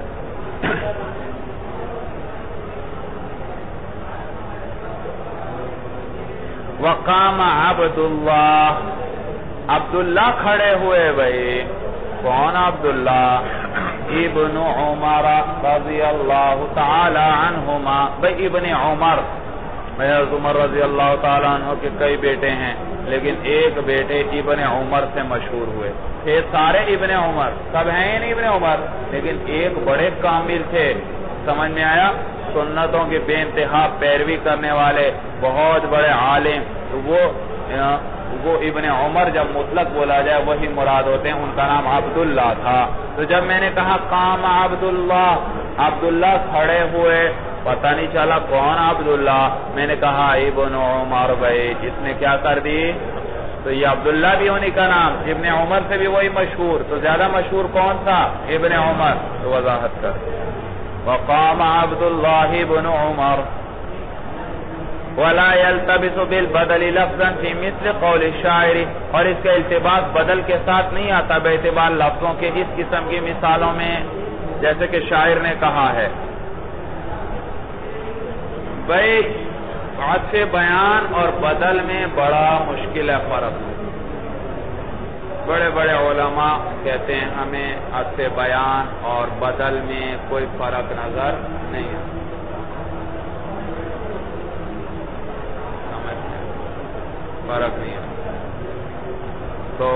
مصنف کتاب بتلا رہے ہیں کہ نہیں بھئی فرق ہو جاتا ہے، پتہ چل جاتا ہے لفظوں کے اعتبار سے. جیسے اس مثال میں ہے انا بن الطارق البکری بشر علیہ الطیر ترقبہ وقوعا. ترجمہ پہلے سن لو. انا میں ابن تارکی میں بیٹا ہوں اس شخص کا الطارکی جو چھوڑنے والا ہے. البکری کس کو؟ بکری کو، یہ شخص کا نام ہے. سمجھ میں آیا؟ بشر بھی اسی کا نام ہے. میں بیٹا ہوں اس شخص کا جو چھوڑنے والا ہے بکری یعنی بشر کو.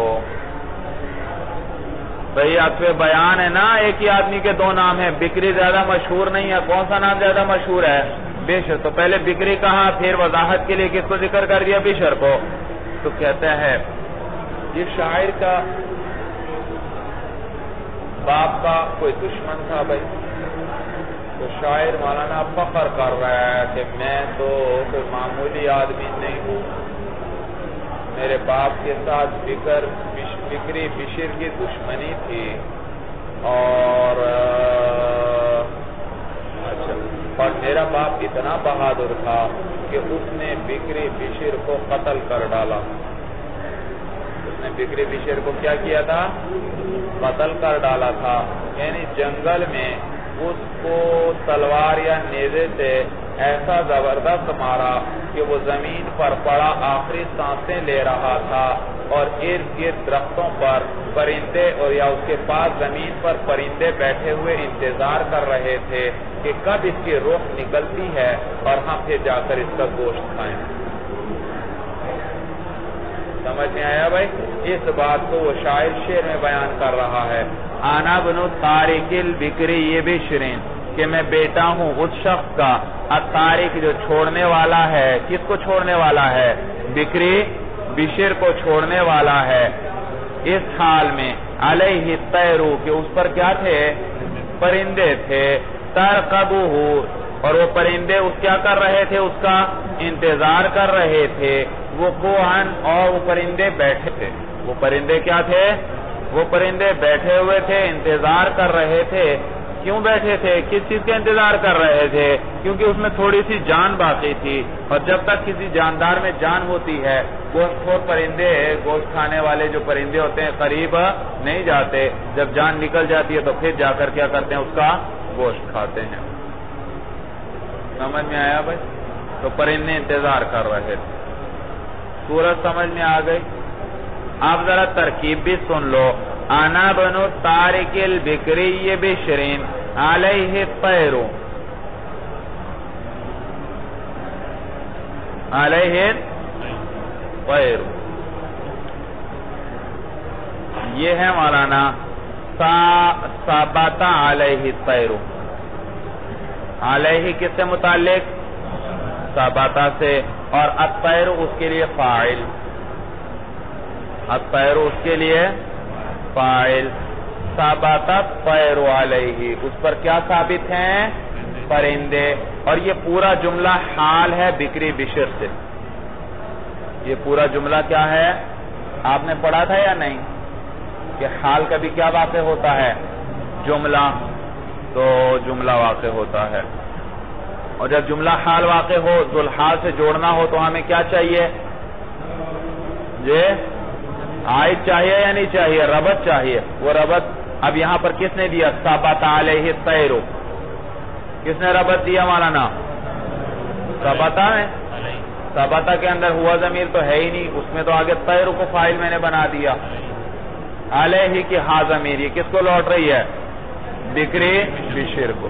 اچھا آگے چلو. ترقبہ یہ بھی جملہ فعلیہ ہے. یہ حال ہے مولانا طیر سے. یہ حال ہے کس سے؟ طیر سے. ترقبہ کا معنی انتظار کرنا. ترقبہ وہ پرے. ترقبہ کے اندر ہیا ضمیر ہے جو کس کو راجع ہے؟ طیر کو. وہ اس حال میں ہے کہ وہ پرندے کیا کر رہے ہیں؟ انتظار کر رہے ہیں. وقوعاً جمع ہے واقع کی، بیٹھا ہوا. واقع کس کو کہتے ہیں؟ بیٹھا ہوا، واقع ہوا ہو جو، یہ واقع کی جمع. اور یہ حال ہے مولانا کس سے؟ جی ہاں، یہ ترقبو کے اندر جو ہیا ضمیر ہے اس سے حال ہے. یہ ترقبو کے اندر ہیا ضمیر ہے اس سے کیا ہے بھائی؟ حال کس سے آتا ہے؟ فاعل یا مفعول سے آتا ہے نا. تو ترقبو بیٹھے ہوئے ہیں، کون بیٹھے ہوئے ہیں؟ پرندے. ہیا ضمیر پرندوں کو راجع، تو یہ ہیا ضمیر فاعل ہے اور یہ ذوالحال ہے، اور آگے وقوعاً اس حال میں ہے کہ وہ بیٹھے ہوئے ہیں. ترکیب سمجھ میں آئی؟ سب کو آ گئی کہ نہیں آئی بھائی؟ دوبارہ سن لو. علیہ الطیر، ای ثبت علیہ الطیر، تو یہ سب پورا جملہ بن جائے گا. یہ حال ہوگا کس سے؟ بکری بشر سے. ترقبہ یہ پورا جملہ یہ حال ہوگا کس سے؟ طیر سے. وقوعاً جمع ہے کس کی؟ واقعہ کی. یہ حال ہوگا کس سے؟ ترقبہ کی ہیا ضمیر سے. اب سمجھ میں آ گئے تفصیل؟ اب تفصیلی ترکیب سنو. انا مرفوع محلن کیا ہوا؟ مبتدا. ابن مرفوع لفظان مضاف. الطارق مجرور لفظان مضاف. البکری مجرور لفظان معطوف علیہ، کیونکہ آگے کیا آ رہا ہے؟ حذف بیان آ رہا ہے. البکری مجرور لفظان حذف بیان. بشرین مجرور لفظان، اس کے لیے بکری کے لیے کیا بن جائے گا؟ بشرین حذف بیان بنے گا بھائی. حذف بیان سے ماقبل جو ہوتا ہے نا وہ معطوف علیہ کہلاتا ہے. وہ بھی سمجھ میں آیا؟ تو البکری کے لیے بشرین کیا تھا؟ حذف بیان. تو بکری کیا ہوا؟ معطوف علیہ. تو دوبارہ سنو. انا مرفوع محلن مبتدا. ابن مرفوع لفظاً مضاف. الطارق مجرور لفظاً مضاف الیہ مضاف. مضاف الیہ مضاف، یہ آگے کے لیے پھر مضاف ہے. البکری مجرور لفظاً معطوف علیہ. بشرین مجرور لفظاً حذف بیان. معطوف علیہ معطوف علیہ اپنے حذف بیان سے مل کر یہ مضاف الیہ ابھی نہ بناؤ، آگے بھی چلنا ہے ہم نے. ذوالحال کیا ہوا؟ ذوالحال. اچھا جی. اعلی جارہ. ہا ضمیر مجرور محلن کس کو راجع؟ کس پر تھے پرندے؟ بکری بشر پر. تو ضمیر راجع ہے کس کو؟ ذوالحال کو. جار مجرور مل کر متعلق ہوئے کس سے؟ ثبتا. ثبتا فعل. الطیر آگے مرفوع لفظاً اس کا ابھی فاعل نہیں بناؤ، آگے بھی چلنا ہے ہم نے. ذوالحال. ترقبو فعل. ہیا ضمیر اس کے اندر ذوالحال. شاباش. اور ہا ضمیر منصوب محلن مفعول. آگے چلو. وقوعاً صیغہ اس میں فاعل. اور واقعہ کی جمع ہوگی تو اس کے اندر ہاں وقوعاً واقعہ کی جمع ہے.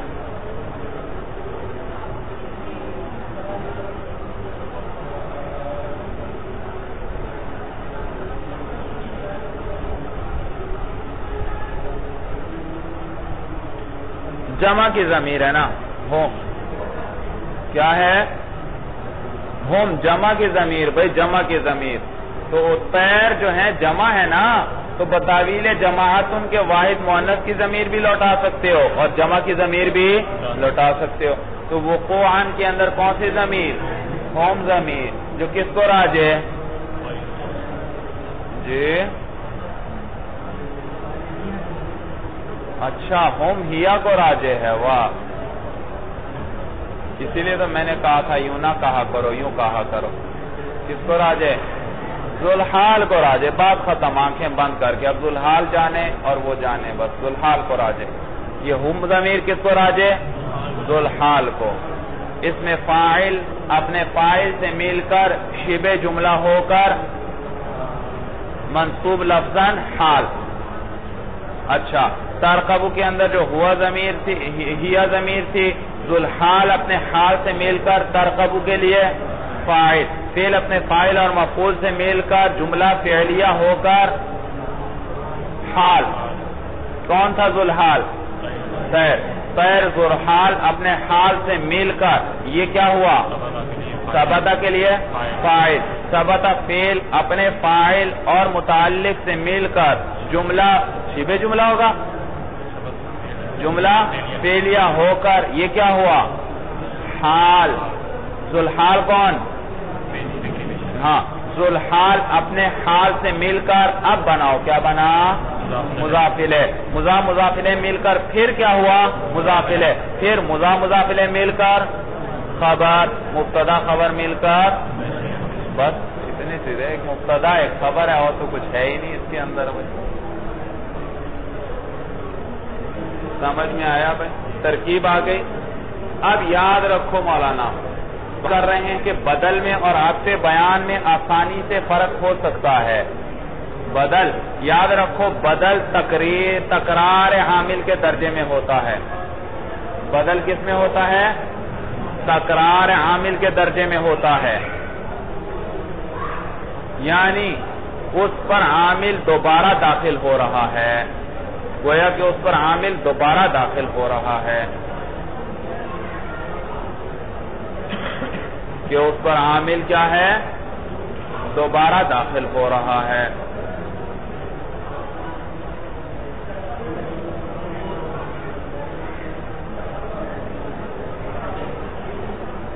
یعنی کہ اس پر عامل جانی زید اخو کا، اخو کا کیا ہے مولانا جی؟ اخو کا زید سے کیا ہے؟ بدل الکل ہے، تو گویا اس پہ جا دوبارہ داخل ہو رہا ہے، اور کلام یوں ہے جانی زید جانی اخو کا۔ بدل تکرار عامل کے درجے میں ہوتا ہے، گویا اس پر وہ عامل دوبارہ داخل ہو رہا ہے، اور یہ تقدیراً دو جملوں کے حکم میں ہوتا ہے۔ کس کے حکم میں ہوتا ہے؟ دو جملوں کے، جانی زید جانی اخو کا۔ ضربت زیدن رأسہ، رأسہ کیا ہے مولانا؟ بدل البعض، تو اب یہ کیا ہے؟ تکرار عامل کے بدل ہے، تکرار عامل کے درجے میں ہے، تو دراصل یہ کتنے جملے ہیں؟ دو ہیں مولانا۔ کیسے؟ ضربت زیدن ضربت رأسہ، صلب زید ثوبہ، یہ ثوبہ کیا ہے؟ بدل الاجتماع، اور بدل کیا ہوتا ہے؟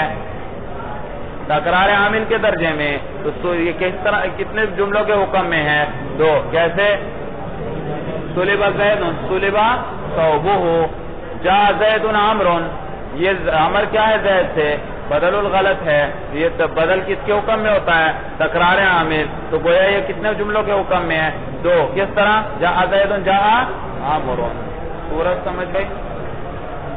بس یہ ضابطہ یاد رکھو، بدل تکرار عامل کے درجے میں ہوتا ہے، کہ گویا اس پہ دوبارہ عامل داخل ہو رہا ہے۔ اب ذرا شعر کی طرف آؤ۔ التارک البکری، التارکی مضاف، البکری کیا بنایا تھا ہم نے؟ مضافون الیہ بنایا تھا۔ اس پر آپ کو شبہ ہوگا کہ بھئی مضاف پر تو کبھی الف لام داخل نہیں ہوتا، مضاف پر تو کبھی الف لام، تو یہاں ہے التارک مضاف، البکری ہے مضافون الیہ، اور مضاف پر کیا داخل ہوا ہے؟ الف لام۔ یاد رکھو یہ اضافت لفظی ہے، چھوڑنے والا ہے میرا باپ۔ کس کو چھوڑنے والا ہے؟ کس کو چھوڑنے والا ہے؟ بکری کو۔ تو یہ مفعول ہے یا نہیں مولانا؟ تو یہ مفعول ہے، تو التارک صیغہ ہے صفت کا، اور اس کی اضافت ہو رہی ہے کس کی طرف؟ اپنے معمول کی طرف ہو رہی ہے۔ التارک کو مولانا اضافت ختم کر دیں تو نصب دے گا یا نہیں مولانا بکری کو؟ جی بکری کو نصب دے گا یہ مولانا۔ تو چھوڑنے والا ہے، کس کو چھوڑنے والا ہے؟ بکری کو چھوڑنے والا ہے، تو جو چھوڑنے والا ہے وہ فاعل، اور کس کو چھوڑے گا؟ بکری کو، وہ کیا ہوا؟ مفعول۔ تو یہ مولانا صیغہ صفت کا ہے، اس میں فاعل، اور اس کی اضافت کس کی طرف ہو رہی ہے؟ اپنے معمول کی طرف۔ تو یہ کیا ہوئی؟ اضافت لفظی۔ یاد رکھو اضافت لفظی کے اندر مضاف پر بھی الف لام داخل ہو سکتا ہے، بشرطے کے مضاف الیہ پر بھی الف لام داخل ہو. اضافت لفظی کے اندر مضاف پر بھی الف لام داخل ہو سکتا ہے بشرطے کے مضاف الیہ پر بھی کیا داخل ہو؟ الف لام داخل ہو. مضاف پر بھی الف لام داخل ہو سکتا ہے. اضافت لفظی میں مضاف پر بھی الف لام داخل ہو سکتا ہے بڑے کے مضاف الیہ پر بھی کیا داخل ہو؟ الف لام داخل ہوگا.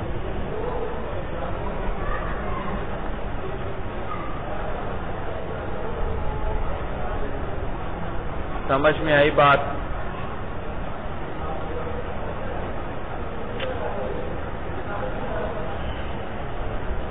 ٹھیک ہے بھائی. اب دیکھو مولانا، اب کہتے ہیں الطارق البکری بشرین. یہ بکری کو کیا بنایا تھا ہم نے؟ معطوف علیہ. بشرین کو کیا بنایا تھا؟ عطف بیان بنایا تھا. کہتے ہیں اس کو آپ بدل نہیں بنا سکتے. لفظوں سے ہی پتہ چل گیا ہمیں کہ اس کو ہم بدل نہیں کیوں؟ کیونکہ بدل تکرار عامل کے درجے میں ہوتا ہے، گویا اس سے عامل دوبارہ داخل ہوتا ہے. اور البکری میں عامل کون؟ الطارق. تو گویا تکرار عامل کے درجے میں بشرین کو اگر ہم بدل بنائے تو اس سے بھی دوبارہ الطارق داخل ہوا. تو کلام یوں ہوا انا ابن الطارق البکری الطارق بشرین. کیا بن گیا؟ الطارق بشرین بنایا نہیں، کیونکہ بدل کس کے، اگر ہم بدل بنائیں اس کو، بدل کس کے حکم میں ہوتا ہے؟ تکرار. تو اس پر الطارق دوبارہ بشر پر داخل ہوگا. اور بتائیے یہ اضافت کون سی ہے؟ اضافت لفظی. اور اضافت لفظی کے اندر مضاف پر کیا داخل ہو رہا ہے؟ الف لام. اور مضاف پر الف لام داخل ہونے کے لیے کیا شرط تھی کہ مضاف الیہ پر بھی کیا ہو؟ الف لام. اور بشر پہ الف لام ہے، معلوم ہوا اس کو ہم بدل نہیں بنا سکتے، بلکہ کیا بنائیں گے؟ عطف بیان ہی بنائیں گے. مسئلہ سمجھ میں آیا بھائی؟ آگے چلیں جی، چلیں آگے.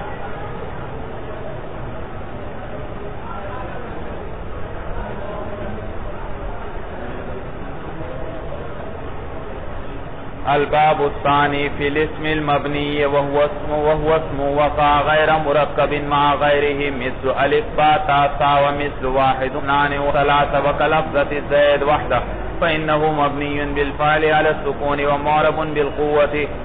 باب ثانی ہے مولانا. معرب کی ساری بحث ختم ہوئی، اب مبنی کے بارے میں آپ کو باتیں بتلائیں گے. کہتے ہیں مبنی وہ اسم، وہ ایسا اسم ہے وقع غیر مرکبین، جو ترکیب میں جو مرکب ہو کر واقع نہ ہو مولانا. ما غیر ہی، کس کے ساتھ؟ غیر کے ساتھ. غیر کے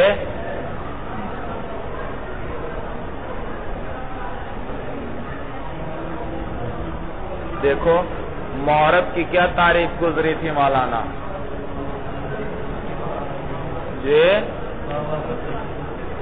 جو وہ ہے جو غیر کے ساتھ جوڑا گیا ہو، اور میں نے بتلایا تھا غیر کے ساتھ اس طرح جوڑا گیا ہو کہ اس ترکیب کے اندر اس کا عامل بھی پایا جائے.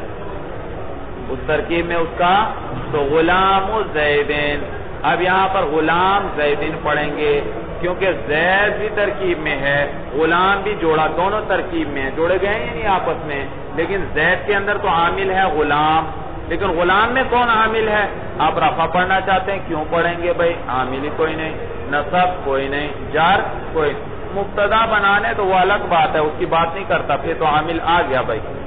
فی الحال ویسے اکیلا غلام زیدین ہو تو آپ میم پر نہ رفع پڑھ سکتے ہیں، نہ نصب اور نہ جر. تو بس مبنی ایک تو وہ، اور نیز دوسری شرط کیا تھی کہ وہ مبنی الاصل کے ساتھ مشابہ بھی نہ ہو، تو وہ معرب کہلاتا ہے. اور مبنی اس کا عکس ہوگا کیا؟ جو غیر کے ساتھ ترکیب میں واقع نہ ہو وہ بھی کیا ہے؟ مبنی ہے. یا ترکیب میں چاہے واقع ہو یا نہ ہو، بلکہ نیز مبنی الاصل کے ساتھ جو مشابہ ہوگا وہ بھی کیا ہوگا؟ مبنی ہوگا بھائی. سمجھ میں آیا بھائی؟ یہی بات کریں. وہ اسم وقع، وہ اسم ہے جو واقع ہو کہ غیر مرکب مع غیرہ، کہ غیر کے ساتھ مرکب نہ ہو. مثل الف با تا تا، یہ ترکیب میں ہیں الگ الگ ہیں سارے. وَمِثْلُ وَاحِدٌ وَاثْنَانِ وَثَلَاثَةٌ. بھئی الف با تا سا، الف تو حرف ہے، با حرف ہے، تا حرف ہے، سا حرف ہے. آپ اس کو اس میں مبنی کیسے کہہ رہے ہیں؟ آپ اس کو اسم کیسے کہہ رہے ہیں؟ یہ تو حروف ہیں، الف حرف نہیں ہے. الف کو اسم کہتا ہے. بھئی ان کے نام مراد ہیں. یہ جو ہے اس کا کیا نام ہے؟ الف. یہ جو ہے اس کا کیا نام ہے؟ با. تو یہ نام مراد ہے. با، الباء، الالف، الباء، التاء، الساء. الف لام داخل ہو رہا ہے یعنی با پر. الباء، التاء، الساء. معلوم ہو یہ اسم ہے. ان کے نام مراد ہے. نام اسم ہے مولانا، یہ خود تو حروف ہیں. وَمِثْلُ وَاحِدٌ وَاثْنَانِ وَثَلَاثَةٌ. وَمِثْلُ واحد وَاثْنَانِ وَثَلَاثَةٌ بغیر ترکیب کے ایک ایک مولانا. تو یہ مولانا مبنی ہے. کیوں؟ آپ رفع پڑھنا چاہتے ہیں، عامل کوئی نہیں تو مبنی ہوا. وَكَلَفْظَةِ زید وحدہ. اور جیسے زید کا لفظ اکیلا، یہ وحدہ کیا بن رہا ہے مولانا؟ حال بنے گا. کیا بنے گا؟ بھئی حال تو نکرہ ہونا چاہیے تھا، یہ تو معرفہ ہے. کیا تعویل کریں گے؟ منفردن کی تعویل میں. کلفظۃ زید منفردن، جیسے کہ زید کا لفظ ہو اکیلا. فإنه مبنی بالفعل، اس لیے کہ بالفعل وہ مبنی ہے، مبنی علی السکون ہے. وہ معرب بالقوہ، لیکن بالقوہ کیا ہے؟ بالقوہ معرب کیوں ہے؟ ہاں جب ترکیب میں آ جائے گا حامل کے ساتھ تو اس کا آخر بدلے گا. یہ مبنی ہے. او شابہ مبنی الاصل، یا مشابہ ہو کس کے ساتھ؟ مبنی وہ بھی مبنی ہے. بھئی مبنی الاصل کے ساتھ کیا معنی؟ مشابہت. چند مشابہت مراد ہے مولانا، چند خاص مشابہت. جیسے محتاج ہونے میں دونوں ایک دوسرے کے مشابہ ہوں مولانا. اس میں جیسے مبنی الاصل حرف ہے، حرف اپنا معنی ادا کرنے میں غیر کا محتاج، ورنہ خود اکیلا ادا نہیں کر. اسی طرح اس میں اشارہ مشار الیہ کا محتاج، موصول کس کا محتاج؟ صلے کا. تو جیسے حرف محتاج تھا، یہ اس میں اشارہ، اس میں موصول بھی مبنی الاصل یعنی حرف کی طرح محتاج ہوئے، تو لہذا اس لیے یہ دونوں بھی کیا ہوئے؟ مبنی بن گئے. یا مولانا اس کی جگہ پر واقع ہو. سمجھ میں آئے؟ دیکھیے کچھ مشابہتیں بتلائیں گے بھائی. او شابہ مبنی الاصل، یا مبنی الاصل کے مشابہ ہو. بین یکون فی الدلالۃ علی معنیہ محتاجا الی قرینۃ. بھائی اس صورت مولانا کہ اپنے معنی پر دلالت کرنے میں محتاج ہو کسی قرینے کا. اپنے معنی پر دلالت کرنے میں کسی قرینے کا محتاج ہو.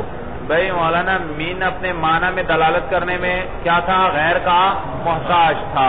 اسی طرح ہاذا سے کیا مراد ہے؟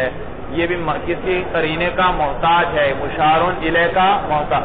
الذین، وہ جو کہ کون جو کہ جب تک آگے نہیں الذین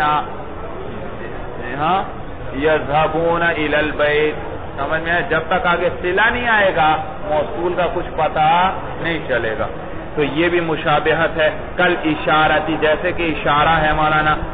نحو ہؤلائی، ہؤلائی اس میں اشارہ ہے، یہ کس اشارے کا محتاج ہے؟ اس میں اشارہ کیا جائے ہؤلائی، یہ لوگ یا یہ لوگ. ونحوها، یا اس جیسا. او یکون علی اقل من 3 احرف، یا مولانا مشابہت ہو اس طور پر کہ 3 حرف سے کم پر مشتمل ہو. بھئی حرف کتنے پر مشتمل ہوتا ہے؟ عموماً 3 سے کم پر مشتمل ہوتا ہے. اسم میں تو کم از کم کتنے ہونے چاہیے؟ 3 ہونے چاہیے. تو اب اگر کوئی ایسا اسم آ جائے جو 3 حروف سے کم پہ مشتمل ہے تو یہ بھی مشابہ ہو گیا حروف کے ساتھ. حروف بھی 3 سے کم ہوتے ہیں، یہ بھی کم ہے، تو مشابہت آگے مبنی الاصل کے ساتھ. تو وہ مبنی تھا تو یہ بھی کیا بن جائے گا؟ مبنی. او تضمن معنی الحرف، یا حرف کے معنی کو متضمن ہو، یا حرف کے معنی کو حرف جیسے دیکھو احد عشرہ، یہ اصل میں کیا تھا؟ احدون و عشرون. پھر مولانا یہ واو جو ہے نا یہ عشرون کے اندر چھپ گیا، اور واو خود کیا ہے؟ مبنی الاصل. تو جب عشرہ کے اندر چھپا تو اس کو بھی کیا بنا دیا؟ مبنی بنا دیا. تو کیا بنا؟ احد عشرہ. بھئی چلو عشرہ کے اندر تو واو چھپا، اس کو ہم نے مبنی بنا دیا، یہ احدہ کو کیوں مبنی بنایا؟ کہتے ہیں بھئی دونوں جز جڑ گئے، جب جڑ گئے یہ درمیان بن گیا، یہ کیا بن گیا؟ درمیان بن گیا، تو درمیان پہ اعراب نہیں آیا کرتا، اعراب کا آیا کرتا ہے آخر میں آیا کرتا ہے، تو لہذا اس کو بھی ہم نے مبنی کر دیا، کیا کر دیا؟ مبنی کر دیا۔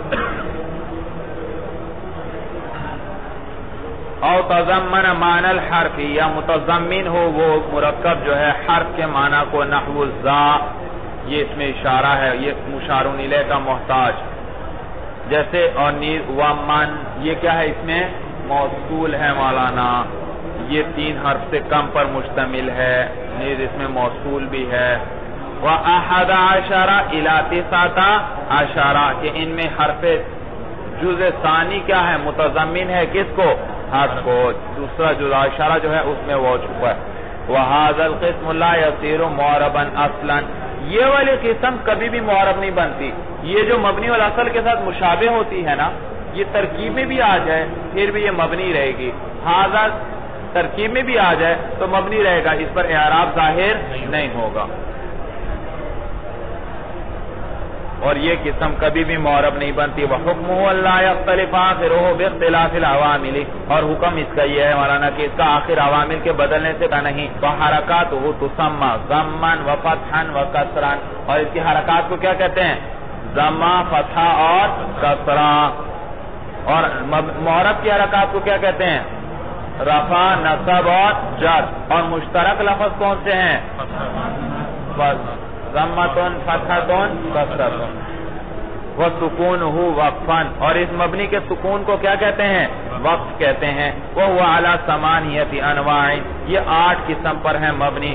المضمرات، ضمیریں ہیں، اسماء اشارہ ہیں، اسماء موصولہ ہیں، اسماء الافعال ہیں، اصوات ہیں، مرکبات ہیں اور کنایات ہیں، اور بعض ظروف ہیں، بعض ظروف ہیں۔ چلیں آگے، بس چلیے، هذا هو المرام، والله اعلم بحقیقت الکلام۔